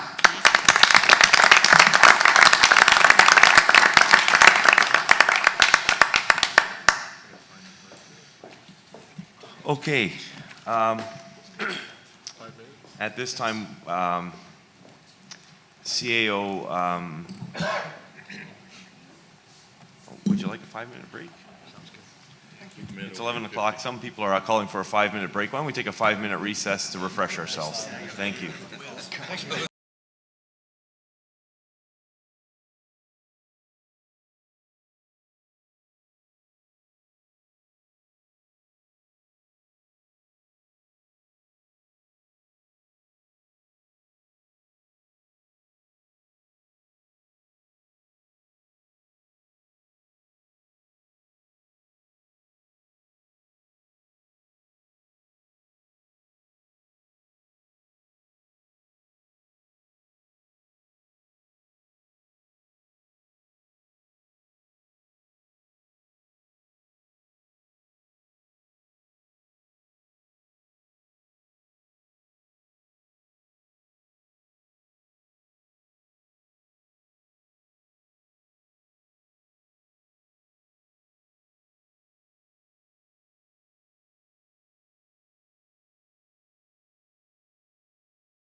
Brian. So, Brian. yeah. Thanks. Thank you so much. Good luck. No, it doesn't. It means it to me. Hey, Brian. Yeah, thank you Brian. so much. Was that what it was? Thank you, dear. I'm getting away from you. Okay. At this time, we're going to hand the floor over to our CAO, who's going to give us a response, the official staff response at this point in time. So I'd like to welcome Ms. Gail Wood, our interim CAO, to the mic. Presentation, the floor is yours. Thank you very much, Mr. Chair, Madam Vice Chair, members of the Board of Directors, staff of the Authority, and of course, Madam Auditor General of Ontario and your staff team. Also members of the public in the audience and members of the media. Thank you so much for this opportunity to respond to the Auditor General's report. I welcome this opportunity, as does the Board of Directors and the staff. I would like to run through our response very quickly, but I would also like to note that I've already had some excellent calls from members of the public wanting to have further detail with regard to our response, and I would acknowledge those details are certainly available. And I indicated to some members of the public that if we were to put all of the details in this report, it would be awfully large, but we can certainly answer any questions on the details that we placed in here. So I'm going to start with, I guess, the question that was brought up by Mr. Beattie, and that is the oversight that the provincial ministries are doing right now. And I can tell you, as the Auditor General did, that certainly there have been a number of initiatives launched by the provincial government and are posted on the EBR right now with regard to modernizing the Conservation Authority's operations, focusing on development of permits, and protecting loss of life and property. I can also tell you that one of the things that the province is focusing on right now is to, and I'm quoting, clarify the duty of Conservation Authority board members so that they act in the best interest of the Conservation Authority, similar to not-for-profit organizations. So although we can't perhaps prod the government, we can certainly participate, and we are participating. Staff are responding to the postings of the provincial government. We're responding also through Conservation Ontario. And the next thing that we're going to be doing is, after today's meeting, we will be, the chair and I, visiting with Minister Phillips, who's the Minister of Environment, Conservation and Parks, and we will be updating the Minister on the progress that we've made to date. So we're very pleased about that. Number two, in relation to Code of Conduct, as you will know, we have created a governance committee chaired by Councillor, I should say Member Clark, and that governance committee has looked at Code of Conduct, has made some changes that they've recommended to the board in our administrative bylaws. They also are going to be looking at, in Q2, quarter two of this fiscal year, they will be looking at defining circumstances that can lead to actual and perceived conflicts of interest. So the governance committee has met several times in 2019, and they are certainly blazing forward with their recommendations. With regard to competency skills for the members that serve on this board of directors, the governance committee has also dealt with that issue. And as the board would know, we have responded to a March 1st letter from the region of Niagara, because they specifically asked us to identify competency skills, a skills matrix, and comment on moving forward so that they can solidify their appointments, not just on an interim term. So we have responded, you have responded through resolution at April 17th Board of Directors on a list of competencies that the region and our other City of Hamilton and Haldeman may wish to consider in the future in terms of appointing your board members.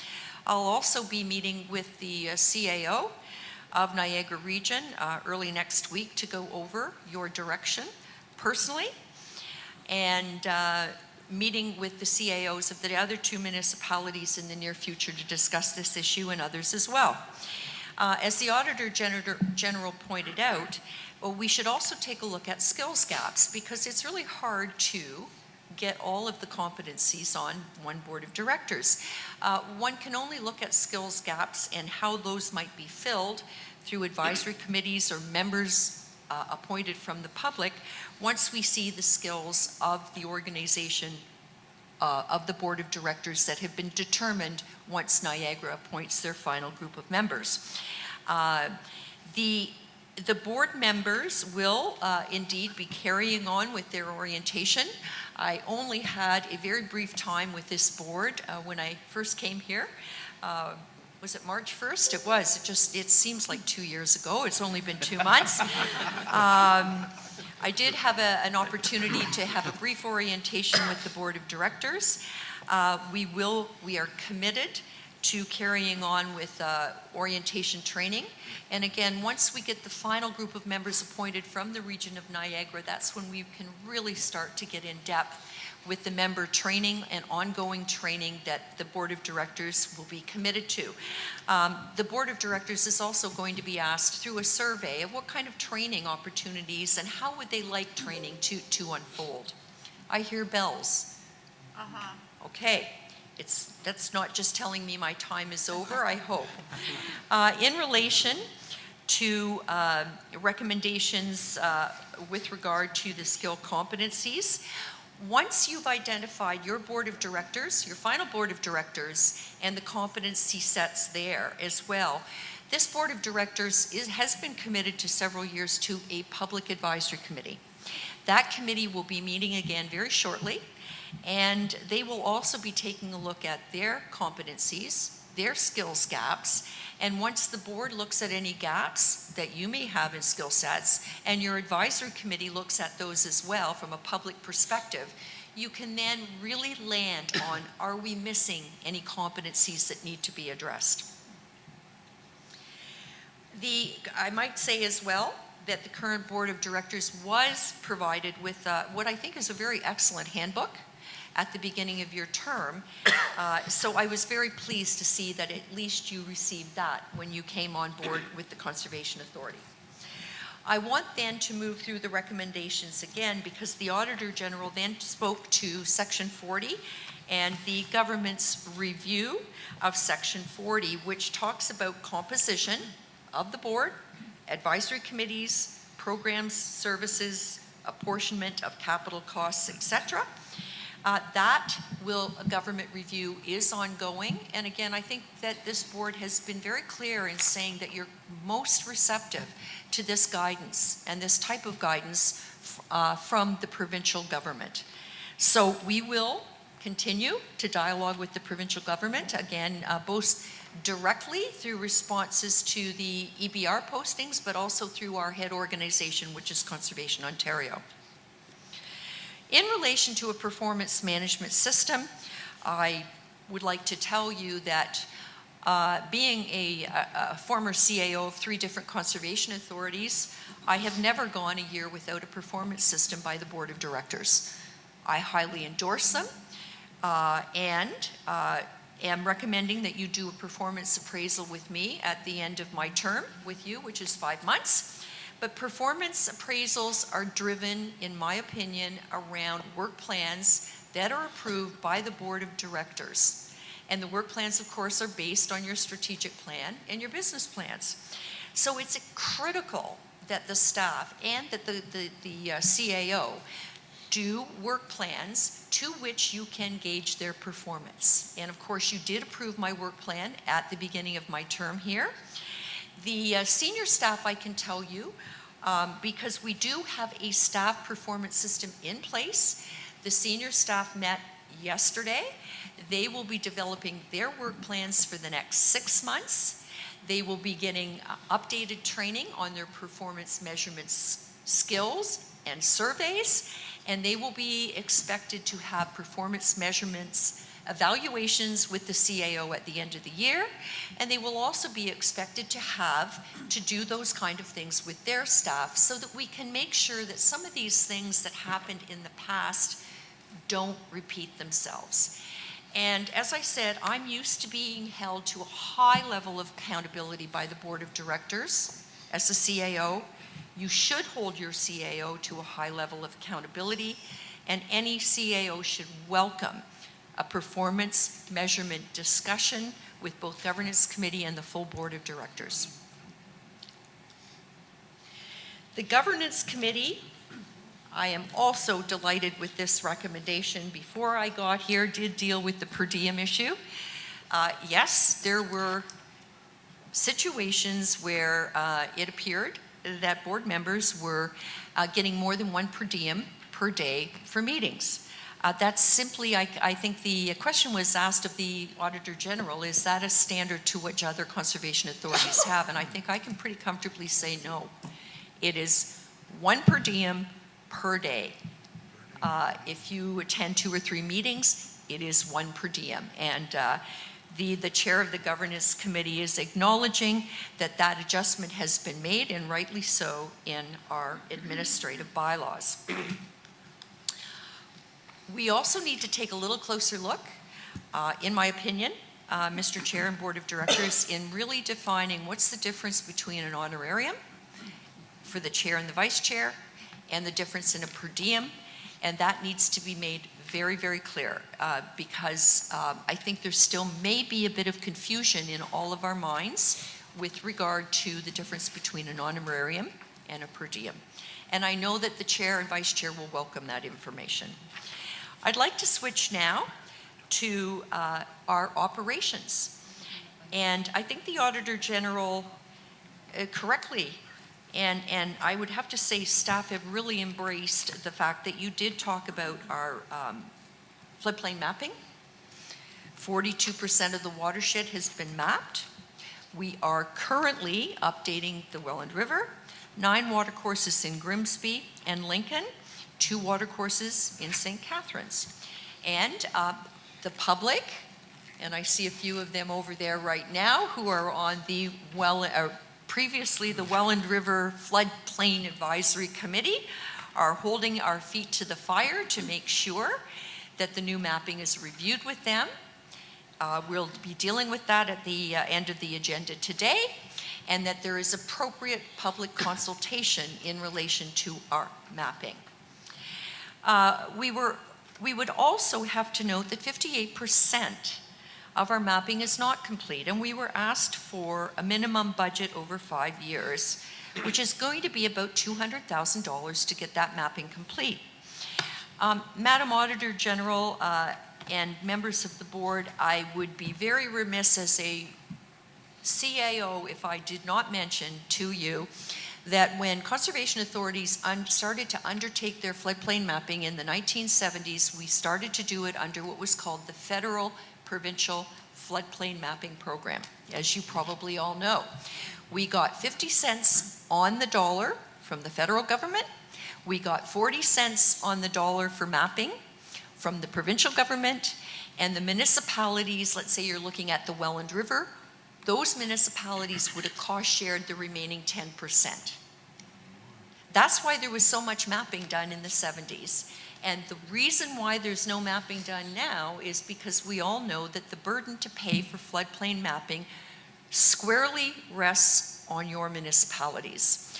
And I mean, let's face it, when we come to you at budget time, we have to compete, if you will, for budget dollars with police services, library services, your own internal operations. But I think it goes without saying when we turn on the TV today and see the environment that is going on around us with flooding and flood risks, that committing to this program and updating this mapping is critical. I'd also like to note while I have your attention, if you take a look at Bracebridge, okay, north of Lake Simcoe, in around the Severn Sound area, there are no conservation authorities until you get up to Northern Ontario. One of the reasons we have been more successful in Southern Ontario with the floodplain management program is because there are conservation authorities that have done floodplain mapping. And Madam Auditor General, I would also say it's the toughest program we've got to administer. Because when we're saying no to people that you cannot build in a certain area, it's tough. But the staff, to their credit, have done their job, and I'm extremely proud of the job that they've done. Yes, thank you.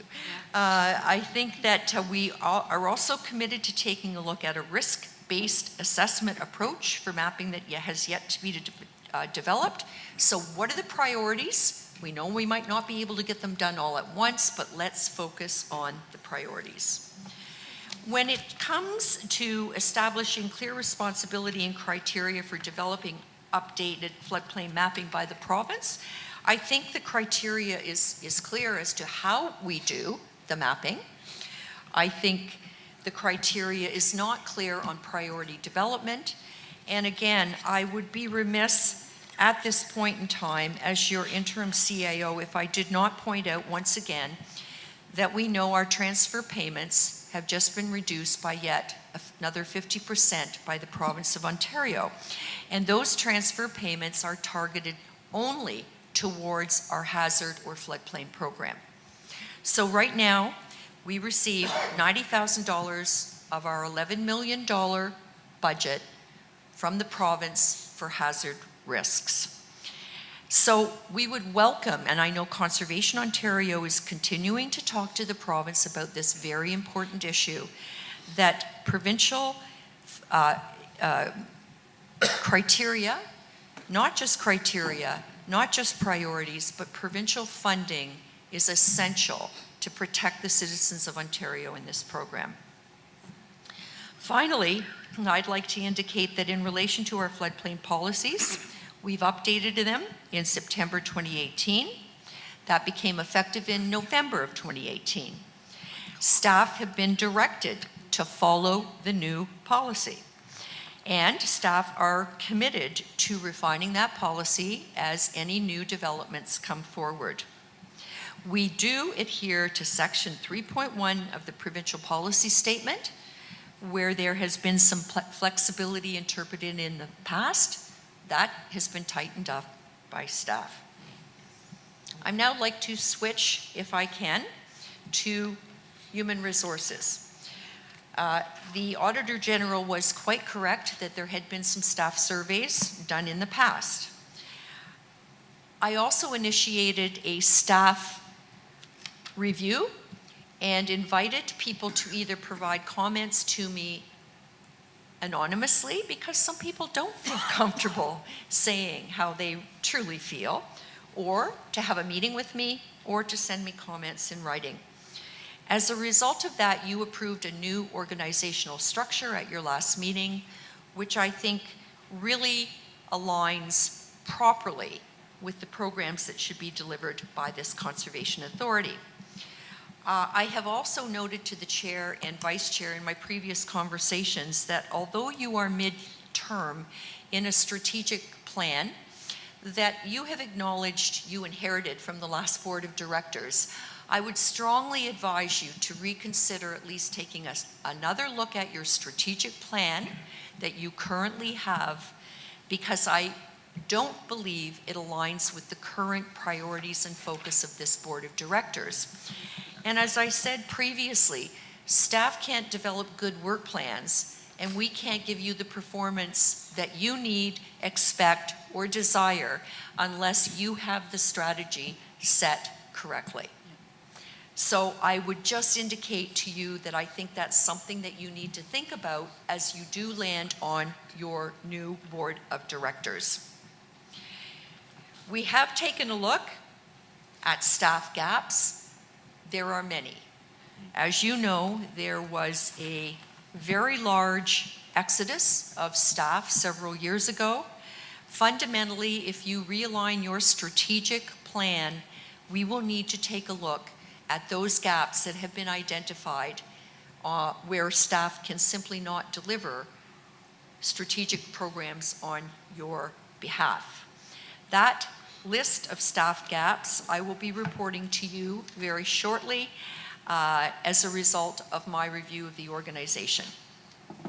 We will be doing an HR plan, which will be reviewed annually, and we are committed to doing so with a financial assessment. And the financial assessment that we did, we provided you when you did the organizational realignment. Last April, it came with a financial assessment. The thing that we indicated quite strongly, and I will say in open forum, is staff certainly agree that we have had in the past too many managers and not enough worker bees to do the job. And you have, as a board, realigned our organization to address that concern. Again, I'd like to shift to staffing in relation to compliance on our floodplain issue. We have hired a supervisor of compliance, that was with your direction, as a response to the AG's report. We have 3 compliance staff. All have received, except one, appropriate level 1 training in compliance, and the 4th staff member that will be brought on shortly will also be held to that standard of accountability in terms of training. Conservation Ontario is updating the manual for all conservation authorities on compliance and training. We will be an active part of that and will look forward to receiving their direction on how we can all work together on compliance across the province. One of the biggest concerns, I'll just digress for a second, is if you're working with people, what doesn't matter, developers or landowners or whoever that are working in 2 different conservation authority areas or 3 or 4, they will tell you, well, it's not the same here as it's the same there. And conservation authorities are committed to trying to ensure that we're as seamless as possible as we're working on compliance and floodplain violations. We also have placed, and I think this is very important, we've now placed a flag of properties where there are violations on our files, so that if a member of planning staff is working on a file that's under violation, they will automatically get a flag from the enforcement staff. Be aware of the fact that there's a violation on this property. So that flagging has been done. We've also placed a dedicated email on the site for landowners for permit forms, and are certainly trying to be much more user-friendly with our landowners in trying to provide them with guidance on floodplain management. We have a factoid, it's been developed, and it is now placed on our website. We also are committed, if you will, and I think would like to have further discussions with you in the future about our website. We continue to get concerns, and I strongly support them from members of the public that our website does not provide adequate information. I received that as recently as last night from a member of the public. Staff would like to continue to have dialogue with you on what we can do to improve the website as we move forward so that the public has more accessibility to our programs and understanding those programs. I'd like to shift now into restoration, and Madam Auditor General, you hit a key point there that we are passionate about. This board of directors has strongly embraced the resurrection, if you will, of the restoration program. They've authorized its revitalization on April 17th. We have staff members that are committed to restoration. They are strongly taking the advice of the Auditor General's report. They've developed goals. They're working on criteria, and they will be moving forward strongly in relation to how we can provide the absolute best restoration program to meet the priority needs in this watershed. We concur with you, Madam Auditor General, that we needed to take a refresh on the OPG funding, Ontario Power Generation. We have met with them on 3 occasions, May 2018, August 2018, October 2018, and we discussed the development of a draft memorandum of understanding and protocol, so it is very, very clear as to where their funding is to be spent. We were committed and we advised you that we needed our final financial statements done, which were done last month, before we could meet again with OPG. That meeting's been scheduled for Monday, May the 6th. We will be drafting the final MOU with them, talking about where expenditures of funds will be directed and establishing reporting requirements, not just for you, but for OPG as well. We welcome that recommendation. We welcome that partnership with OPG, but there needed to be more structure around how we delivered that program. Staff, I would like to again shift to a different recommendation. And this is on our land acquisition program and the 100-year plan. Again, this goes back to the strategic plan. And I will be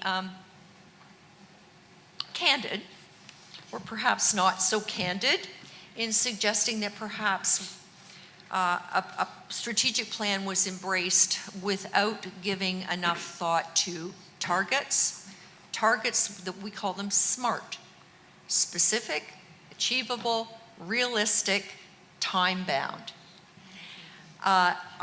Staff are certainly committed to taking a look at our land acquisition plan, what we have on the books, redoing our criteria for your review, and ensuring that our land targets are specific, measurable, achievable, realistic, and time-bound. And again, this would be something that I think we need to do a refresh on this strategic plan, because I think it doesn't quite align with what we can realistically do. And there's no use, I'm sure everybody would agree, there's no use in having a strategic plan that's been approved that you can't target on. It just sets everybody up for failure, and nobody wants failure. Everybody wants to feel good about the program that this Conservation Authority is doing. We have developed specific criteria for high priority acquisitions, and we are still working on those. I won't go into them in detail, but they're listed in my staff report. They would be ones that you would be expected to embrace if we're looking at a new piece of land. We will bring those criteria to you for your review, and we hope to have a revitalized land strategy for you by the end of the year. In relation to our quarterly reporting on whether it's land or anything else, I think that you saw at your last meeting the intensive reports that the staff are doing for you, quarterly reports. I got a great comment from several members of the public that the reports have been excellent and they've been appreciated, and staff are dedicated and continuing to do that. We have also completed watershed report cards that target where we need to make improvements in groundwater quality, surface water quality, forest management, and lands.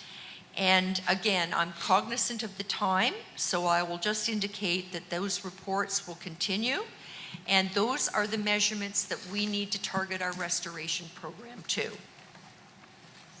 In relation to our recruitment policies, we are changing them and will continue to change them. We will be updating our recruitment policy by Q2 2019. We are also going to fine-tune our quarterly reviews and prompts for you on grievances, promotions, departures, etc. But I am extremely proud and pleased to report that you will be having a discussion soon in closed session where most of our grievances and our complaints from staff have been resolved. Congratulations to HR on that. As part of handling the complaints, we know that that needs to be tightened up, particularly if there's a complaint against the CAO. This is really quite important. If there is a complaint against the CAO, that should be handled externally so that you feel comfortable that that complaint is being handled properly and reported back to you. We will also be updating our harassment policy that was dated 2016, and we will be providing documentation around that to the board in Q2 of this year. In addition to that, we will be continuing to report on workplace concerns, complaints, which I genuinely hope are very, very few as we move forward. I'm going to switch slightly again. I think we've made incredible progress on procurement. Procurement policies have been completed. We've hired a procurement officer, and we're working on an unsolicited proposal policy, which is targeted to the end of the year. There are appendices to your staff report that will show the work that we've done on procurement. In relation to the recommendation on capital projects, we absolutely agree. I'm used to the standard whereby when we report budgeting to our participating partners that we do at least at minimum a 10-year capital plan and an asset management plan so that our participating municipalities can understand the targets and the emergencies that we have in order to keep our very special capital assets up to date, such as our dams, which is the last thing that we would like to have failing, particularly at a moment like this.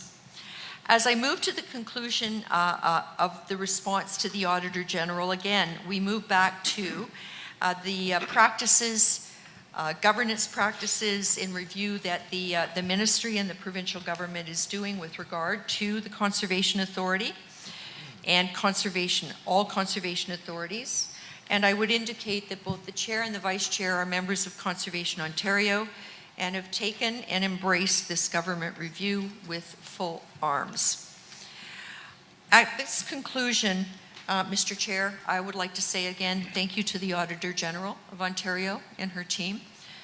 We have embraced the recommendations, but I would be extremely remiss if I did not comment on the staff of this authority. The group that are with you and in front of you today are the ones that have been through the trying times. They've been there, they put their head down, they got their work done, and the work that you see in front of you today was not a result of me being here. It was a result of this group of people who looked at the Auditor General's report, took the recommendations seriously, despite the transition in a board of directors, despite the transition in a chief administrative officer, got to work and did their job. And I am so proud to work with this group of people. I just want to commend them, and I want to thank them very, very much for the work that's been done to date.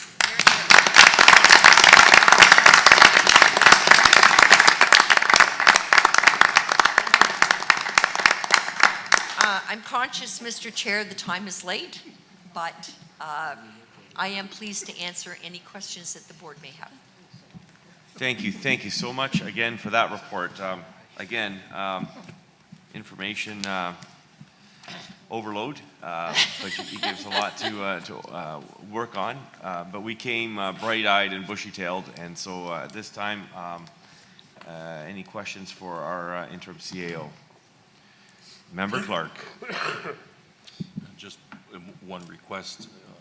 We're going to be filing as an authority a response to the environmental registry, the most recent regulatory review. It would be helpful if we could actually see that response from the Npca. So if you could forward it to the board once it's finalized, so that we're aware of what the actual response was, so that when we're speaking with ministers and MPPs that we're all on the same page.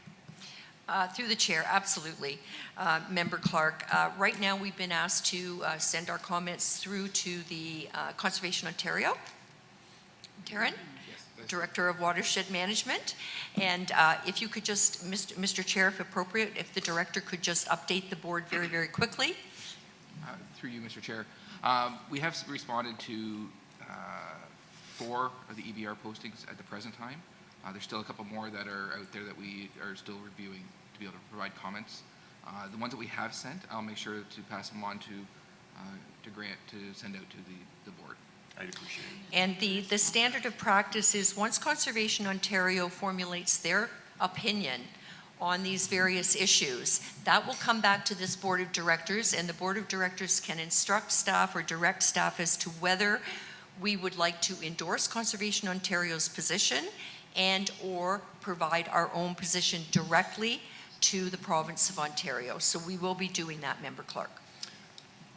I guess the challenge is timeliness, because it's a narrow window for the deadline. And Yes. I'm not sure whether or not we'll get from CEO back here and to our board. So if we can make sure that we hit the deadline, and if we can always add an addendum after the fact to the ministry if there's any changes from this body. Thank you, and staff can certainly circulate our comments to date to all the board members so that you are fully aware of what we're corresponding on. Thank you. Thank you. Any other questions? Chair Bill's. Oh, sorry. Yes, I did see that. I wrote it down here. I apologize. No worries. Thank you. Through you, Madam CAO and the staff, I just wanted to congratulate her and echo the comments. I have received quite a bit of help through the staff and the CAO for inquiries from members of the public. So really appreciate that, specifically dealing with water quality and watershed management. So that's great. And I have a question. There's some points that Madam CAO raised that I think we need to move on governance issues. Where is the appropriate time for us to get into that discussion? Is that in this agenda today? Or because there is a few points that I heard that I'd like to get some direction from the group, but where is that appropriately going to be done? That's a good question. Mr. Chair? Yes. May I assist with that Yes. answer? Please.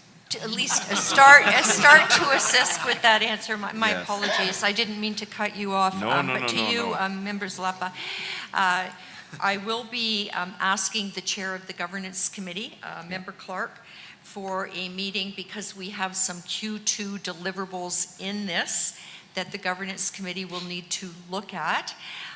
Once Member Clark has given direction on a date and some potential agenda items, Member Clark, we would be very happy to circulate that to the board of directors and ask the board specifically, in addition to the agenda that you've approved, if there's anything else that the board members wish to have addressed at that meeting. If that's appropriate protocol, I take your direction.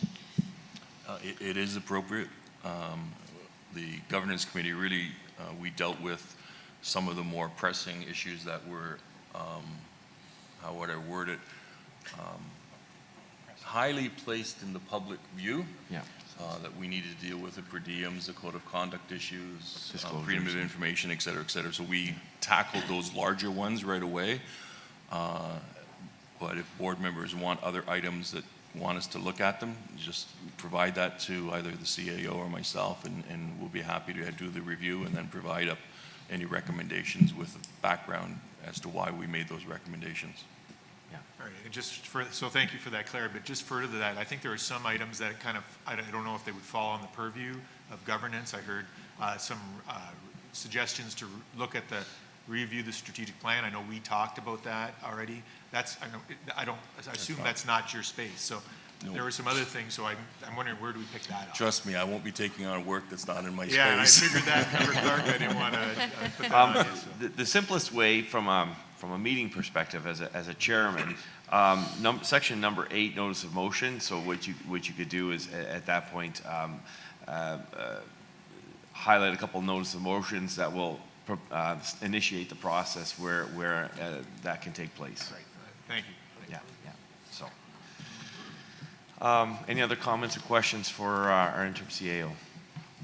Seeing none, I thank you for your presentation. I have a motion here moved by Member Clark and seconded by Member Beattie. That report number FA 50-19, respecting a response to the special audit of the NPCA authority, be received. 2, that a copy of report FA 50-19 on the NPCA response to the Auditor General's report be circulated to the Office of the Auditor General, participating watershed municipalities, Minister of the Environment, Conservation and Parks, Minister of Natural Resources and Forestry and Conservation, Ontario. You've heard the motion, moved and seconded. Any comments or questions? All those in favor? And that is carried.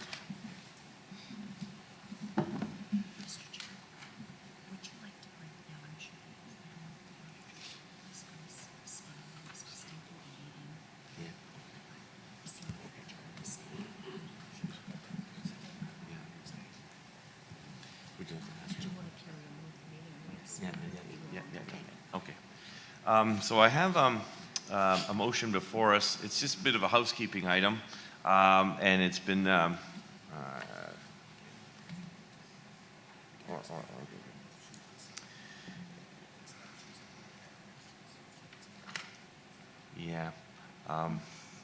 So we're just having a bit of a yeah. Could you? Yeah. So we're going to clarify that shortly, and it's dealing just with the a possible enclosed session with the Auditor General for the ability, if we care to have some private discussions, perhaps with the Auditor General, and it's just appointing a clerk. I'm deferring to my clerk. He's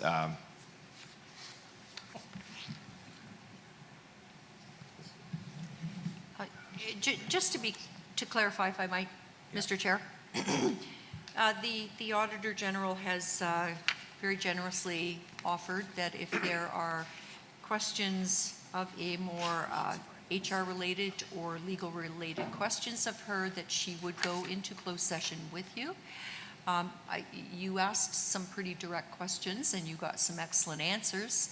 So the chair is just, I think, looking for your direction as to whether you need to, if you would like a closed session, a part of the meeting with the Auditor General or not. Member Clark. Far from me to be loath to go into a closed session, but we want to make sure very clearly that any discussions that are going to be in closed session actually meet the tests as to why we're going in closed session. So I'm not aware of any specific issues that we need to deal with, and we can ask questions here if the Madam Auditor General feels uncomfortable answering that question, and we deem from that it should be done in closed session, then we could go there. But so basically, we made a preparation. Yeah. So just as a chairman, we made preparation the possibility that a member might want to ask something that would be more properly dealt with in closed session. But we had an opportunity to ask questions. The Ms. Lissick answered all of our questions. So unless there's any further, then we're just going to move forward with the rest of our agenda. And we're all comfortable with that? Yep. Member Johnson? I would like to ask the Auditor General if there's something she'd like to tell us in closed session. She's been trying to tell us, but can't tell us in open session. What do you think? Is that a rhetorical question? No, it's not. I don't know what questions to ask unless I know maybe there's something in the back page that I am not aware of? You know, I would just comment, and it doesn't have to be in camera. I would just comment on two things that we Okay. thought if you did go in camera, we would comment on. And we had gone through the spreadsheet that highlighted the action plans, and like I said before, you're tackling them head on. The only one area that we would, or two areas that we would just comment on, and one would be in the performance measurement and reporting, and your CAO has commented that there is a lot more work planned on that, and we thought there would be more needed beyond the watershed report card. And in terms of refining the quarterly annual reports to just give more public information, but you commented on that. And the only other one we would comment is sometimes, you know, in our experience, we ran into situations where you have your external auditors and then you require other services, and we would just encourage a separation of external auditors from advisory services for things that potentially impact your financial statements. So just that if you're doing something and you want to, you know, you have your external auditor who will audit your finances, but then perhaps if there's ever a need for a separate service, that you keep that separate from your external auditors. And we comment on that just because over the last while we've had some experience with that situation, and we think it's good to continue advising on it. So, but that would be it. That would all that we had thought to comment on. If the If I may. members are comfortable Please. with that response, yeah, okay, yeah. Thank you. So Auditor General, you gave us a very good report with lots of recommendations in there. The only one I would like to ask you before you leave is, are there any other investigations you would recommend for us to continue on with or even instigate that we didn't think of? Based on the work we've done, I would have to say that if we saw something that we thought you should take further based on our work, we would have had a recommendation in the report for you to look into it further. So I would say at this point, we have nothing to recommend to that effect. And thank you. I'm just trying to do due diligence. We've been working really hard this past 4 months, and I think everybody wants to make sure that everything's all clean and ready to go. So thank you again for coming. Okay, thank you. And thank you for that. And members, then, if you're comfortable with that, we're going to break for lunch. And, pardon me? Oh, okay. Well, we're not going to adjourn the meeting. We're just going to recess for lunch. And are there instructions for lunch? You would have to ask Grant. So, yeah. Oh, it's 12:03. So have an opportunity to refresh, and lunch will be served.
First of all, I'd like to say that I welcome the members of corporate services from the Niagara region who are finally able to attend.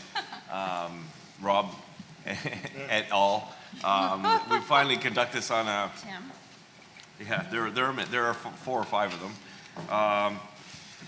We conduct this on a Friday morning so that we could see your cheerful faces. I like Friday. That's not true. That's Actually, not true? We're on separate dates now, so it's. All right, now we have diverged, so we will see their. The problem is Brian's now going to be a corporate services. Oh, jump it! Well, your gain is our gain.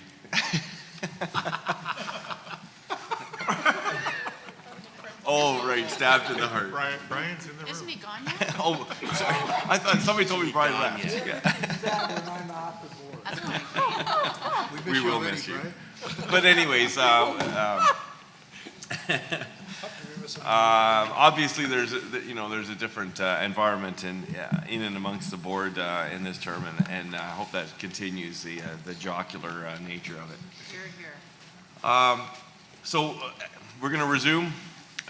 You can obviously just finish eating the carrot cake. Gary Zalepa says this caterer should be used every time. Oh, sorry. What was that? Can't talk, eating cake. Eating cake.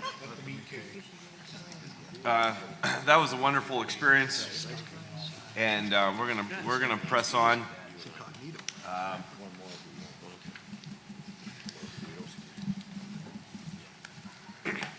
I have a motion here, moved by Member Encina, pardon me, seconded by Member Greenwood, that the following minutes be adopted. The full authority minutes, meeting minutes dated April 17, 2019, with the clarification as to the mover of the resolutions of 111 and 112, and that's been added. And the full authority closed session meeting minutes dated April 17, 2019 to remain private and confidential. You have the resolution before you. Member Height. Corrections to the minutes, and I'm happy the Auditor General is not here because she probably wouldn't want to hear this. If you look in the closed session, it states that I moved in a few issues in closed session. I left at 1 o'clock. At 1:12, we were dealing with these issues because everyone was signing the form far enough in advance, and I wasn't there, so I can't move something if I wasn't in the meeting. Correct. So it's incorrect, so someone else would have to. So we have the clerk will speak to that just briefly. Sure. I mean, we can bring these matters forward now to be voted on. I wasn't certain whether it was a clerical amendment or a clerical error or what it was at the time. If the members would like to vote on those resolutions specifically now separately, they are just to receive a matter. I wasn't at that portion of the meeting, so I can't move it. Member Shurton. I remember we know that Member Height had signed, and I believe someone else did sign for it because he had left. So I think we made that correction in closed. Maybe it wasn't recorded, that's all. Okay, then it's clerical. I think it's more clerical because I'm pretty sure, and Member Metcalf is confirming it also. Yeah, okay, thank you. So you were covered. Any other comments or questions? All those in favor? And that's carried. I'm going to put them down there. Okay, perfect. Yeah, we're in the groove. Moving on, we have no business arising. Correspondence. I have a motion here moved by Member Encina, seconded by Member Gibson, that the correspondence to Stuart Hastings GSP Group Inc. from the City of Hamilton dated April 9, 2019 site plan amendment application by GSP Group Inc. on behalf of Mpca for lands located at 5055 Harrison Road, Glanbrook, Ward 11 be received for information. You've heard the resolution. Any comments or questions? Member Johnson. Thank you. And this is just to receive. Is there anything that the staff requires from the board regarding this correspondence? This is, by the way, this is for the Bimbrook Conservation Authority Park is. Okay. Mr. Chair, may I direct that to our acting senior manager, please? Yes, and through you, Chair, no, we do not need anything from the board. Thank you. Great. Any other comments or questions? Members Zalepa. Thanks. Just a question. Page 13 speaks about cash in lieu of parkland. Can somebody just maybe help me understand why cash in lieu for parkland is necessary for a property that I thought was a park? So maybe I'm misunderstanding. Mpca. Excuse me. Was that this clarification, Mr. Chair?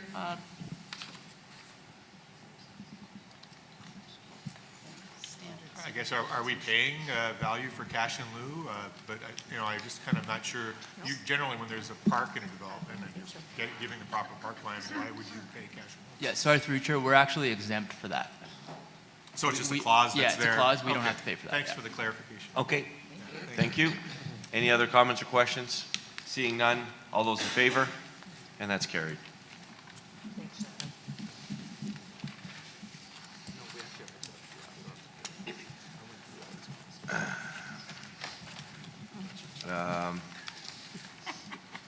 Where is this?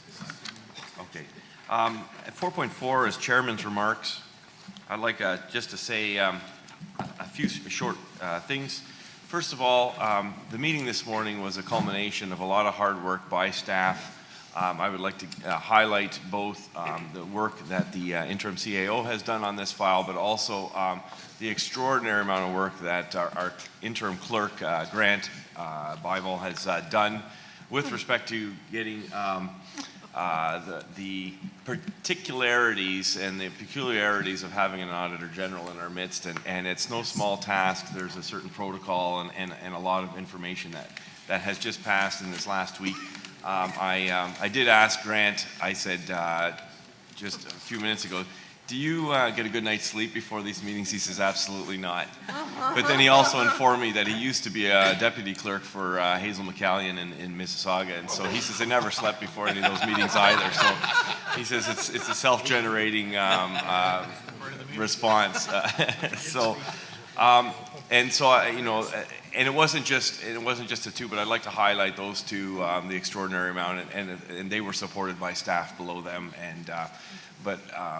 so this was a culmination, and I think it served the purpose for which I had hoped that it would, and I'm glad that we worked very diligently toward this end. The second thing that I'd like to say is there are a number of little local opportunities that the NPCA puts on. There's a water festival happening this weekend. Next week, Tuesday to Friday. Next week, Tuesday to Friday. It'll be at the Balls Falls site. Which is the town of Lincoln. Which is in the town of Lincoln. So you'd be welcome into Member Foster's territory. Do you need like a pass or something? No, you don't need a pass. All right. No. Just Passport. A visa? Yeah. A Is the water visa? deep enough there for the boat?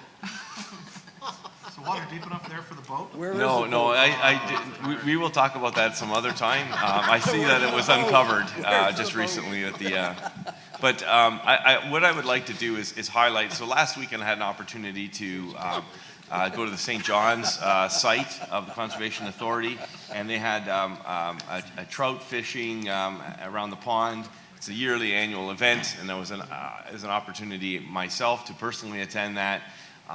If you see the mug in the paper, I'm not the one with the face painting, it's my son's, so I kept my face clean. But there are the water festival which is happening. I invite you all to observe or engage. Details are in the on the website, and there are more. So keep apprised of them and participate where you can, especially if they're in your own community. Show your face and show your support to the work that the staff is doing and where they engage the public. So We had that conversation on here. Okay. I told Stu that's what we should be doing. Okay, great. Anyways, so those are my remarks for this meeting. 4.5 is an opportunity for the CAO to make comments. Just one, if I might, Mr. Chair, and it will be very brief. I'd like to acknowledge that this will be the last board meeting attended by our Manager of Finance, Mr. John Wallace. After several attempts to encourage him to stay, and after many times of him telling me repeatedly, no, he wants to be on the golf course, I wanted to acknowledge the incredible work that he has done. The financial statements that were clean this year, the hiring of the procurement officer and responding to the Auditor General's report. I will miss you, John. I truly will. And I might say that I drew a lot of solace from working with John over the last couple of months and his stability and very sage advice. So, John, I think certainly on behalf of the staff, we certainly wish you well. Hear, hear.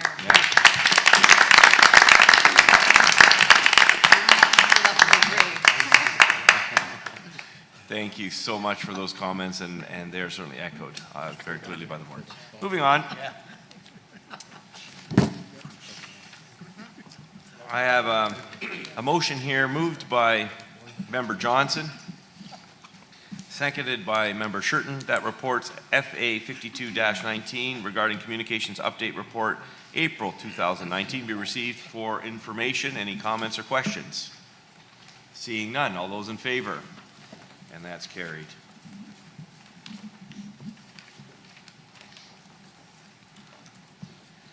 I have a motion here moved by Member Metcalf and seconded by Member Johnson that the following committee reports be adopted and any recommendations therein be approved. Minutes of the CAO Selection Committee meeting dated April 12, 2019 and minutes of the CAO Selection Committee closed session meeting dated April 12, 2019 to be made public. Any comments or questions? Seeing none, all those in favor? And that is carried.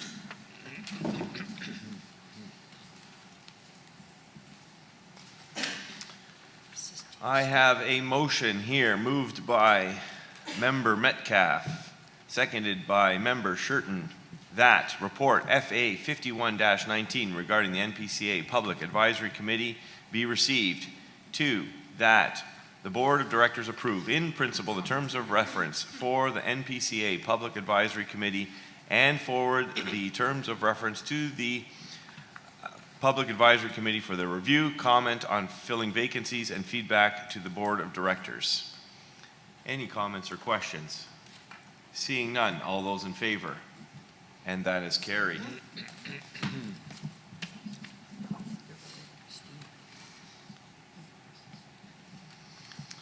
I have a motion here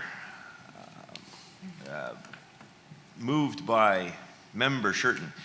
Member Shurton, your signature just keeps changing. Sometimes it's really, really neat. Sometimes it's just all over the page. You know, I'm trying to memorize these things because some of them are really illegible, but you know,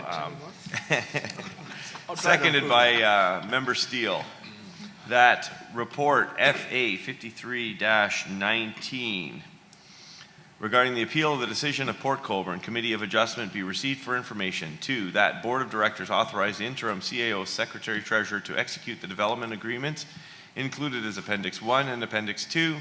3, that staff be directed to withdraw the NPCA's appeal to the Local Planning Appeal Tribunal, LPAT, of the decision of the Committee of Adjustment for the City of Port Colborne regarding the severance applications of B05-19-PC and B06-19-PC once the agreements have been executed by all parties. Any comments or questions? Member Steele. Just a comment to thank Gail and her staff with regards to this. It is in my home community, obviously, and working with all parties involved and come to a conclusion. So I really appreciate that. Thank you. Okay. Any other comments or questions? Seeing none. All those in favor? And that is carried.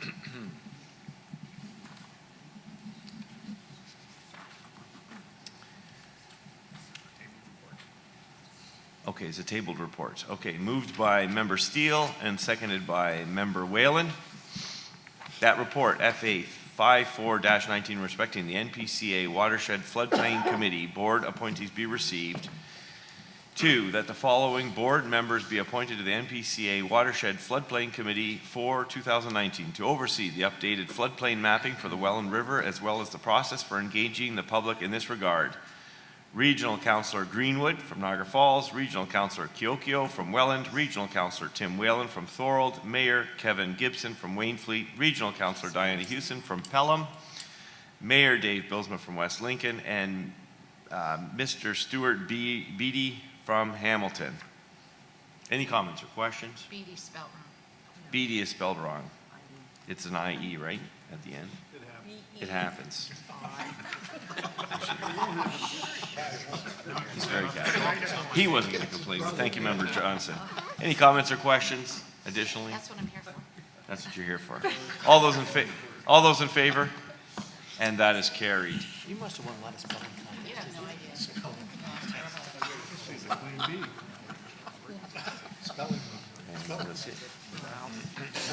And I am pleased to move to this last resolution that moved by Member Steele, seconded by Member Metcalf, that the meeting of the Board of Directors of the NPCA be hereby adjourned at... Oh, other business. Oh, wait a minute. Sorry. My apologies. My apologies. There's a motion on the floor. Too late. Motion on the floor. We have... I have some other business. I repealed... there is no business in camera. There is no... there was an opportunity for notice of motion. No notice of motion, No just notice other of business. motion. Okay. New business. New business. Go ahead. So we would need a motion to introduce an item of new business? No. I'm not asking for a motion, I'm No. just bringing up new business. Okay. Go ahead, sir. In light of my- Member Height. Brian, Thank move you. your mic up, please. Just a bit, yeah. Thank you. In light of my question to the Auditor General regarding censuring a member of regional government in the last council, she found, or their department found, no wrongdoing. And I feel it's appropriate for this body to send a letter to former Councillor Hodgson apologizing for their action. Simple. CAO can send a letter. That's what I'm asking this board to decide on, if it's appropriate or not. We've heard from the Auditor General. If you want to refer to page 81 of the report, it states very clearly, we did not consider this email to be in the same category of any kind of conflict or influence, because he forwarded an email that was sent to him, to staff to review. And that was all he did, and they censured him. They probably censured him because he wanted the Auditor General to even come and do this investigation.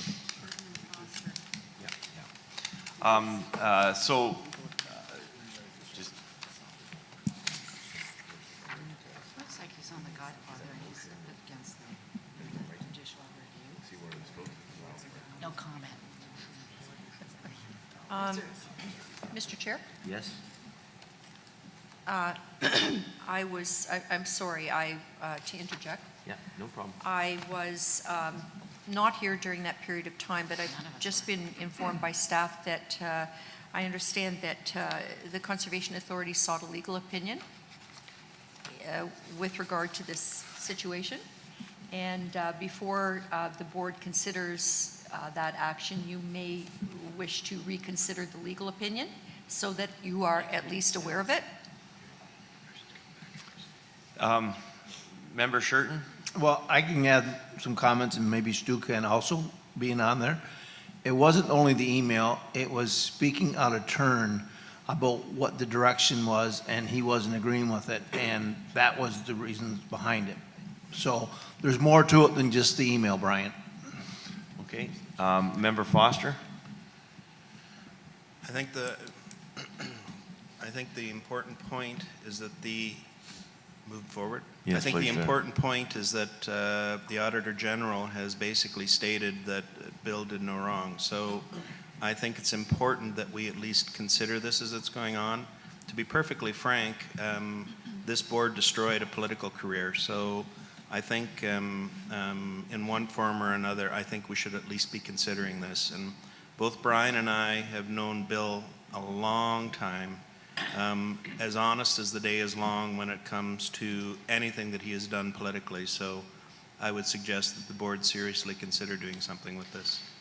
Is it possible for the board, for the staff to do some research and provide a little context and put something together? Cool. Because we don't want to be caught. Yeah, good idea. So Regardless, I'm asking to have it dealt with today, regardless of what the lawyer suggested.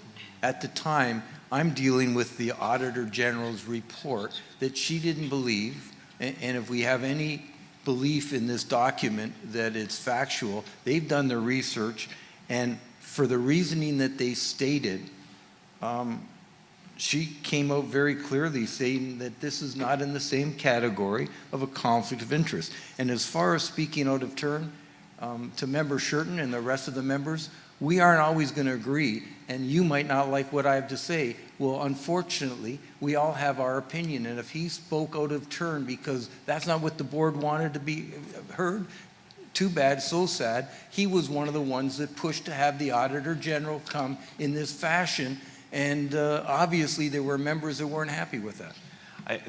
My only caution is that many of the members are not even fully aware of the whole situation, as yourself and Member Foster have indicated. You've known former Member Hodgson for a very long time.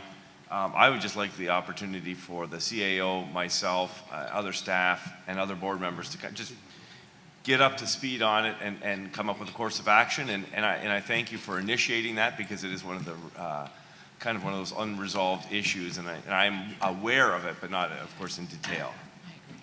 If someone wants to defer this to the next meeting, that's fine. So we really have no proper motion before us. I'm not asking for, I was just asking for a letter. I wasn't asking to have formal direct Mr. staff to do Chair? something. Yes. Did you want it, or are you entertaining a motion? Yes. I can just indicate that staff would be fine to take that direction without a motion and record it in the minutes so that it's duly noted that we need to come back to you at the June meeting. Perfect. At the June meeting? Fine. Yeah, okay. Everybody's comfortable with that? Then it is now my great, any other new items of business? Oh, Member Encina. Thank you, Chair. Should this Conservation Authority receive further funding, whether it be from Hamilton or Haldeman, would I suggest, and if I would, that a portion of those funds be directed towards the foundation to assist in the administration of it and through programs that are now going to be pursued, whether it be trees or otherwise. If that's, I will leave it to the board. We don't need an answer, but should extra money come available, that some of it be a portion. I'm very unclear of what you're actually asking. Could you put it into the form of an email or something directed to the CAO and to myself and Absolutely. Vice Chair? Absolutely. And then we'll come back to you. We'll initiate something of that. I'm open try for to business, answer your question. like the province. Okay. Sure. All right. Good. Thank you, sir. Member Foster. Yes, thank you, Mr. Chair. And just to sort of add on to Member Encina's, Tom and I met with Renee and with Gail back just recently on the foundation, and we have put in place what's been required to make sure that the foundation can continue and behave appropriately. Tom is the chair, I'm the vice chair. That's great when you have two guys. But what we're trying to do with this now is we're going to be sitting down and coming up with a game plan over the course of the next couple of months to bring back to the board to talk about the foundation and where we're going to go to next. So okay, great. Thank you. Then thank you, gentlemen, for initiating the response on the foundation. All right. Any other new items of business? Then it is my great pleasure to introduce a motion moved by Member Steele and seconded by Member Metcalf that the meeting of the Board of Directors of the Npca be hereby adjourned at the hour of 12:52. Any comments or questions? All those in favor? Yeah, anybody ever say no? Member Johnson? Say it. Say it, Carrie. There we go.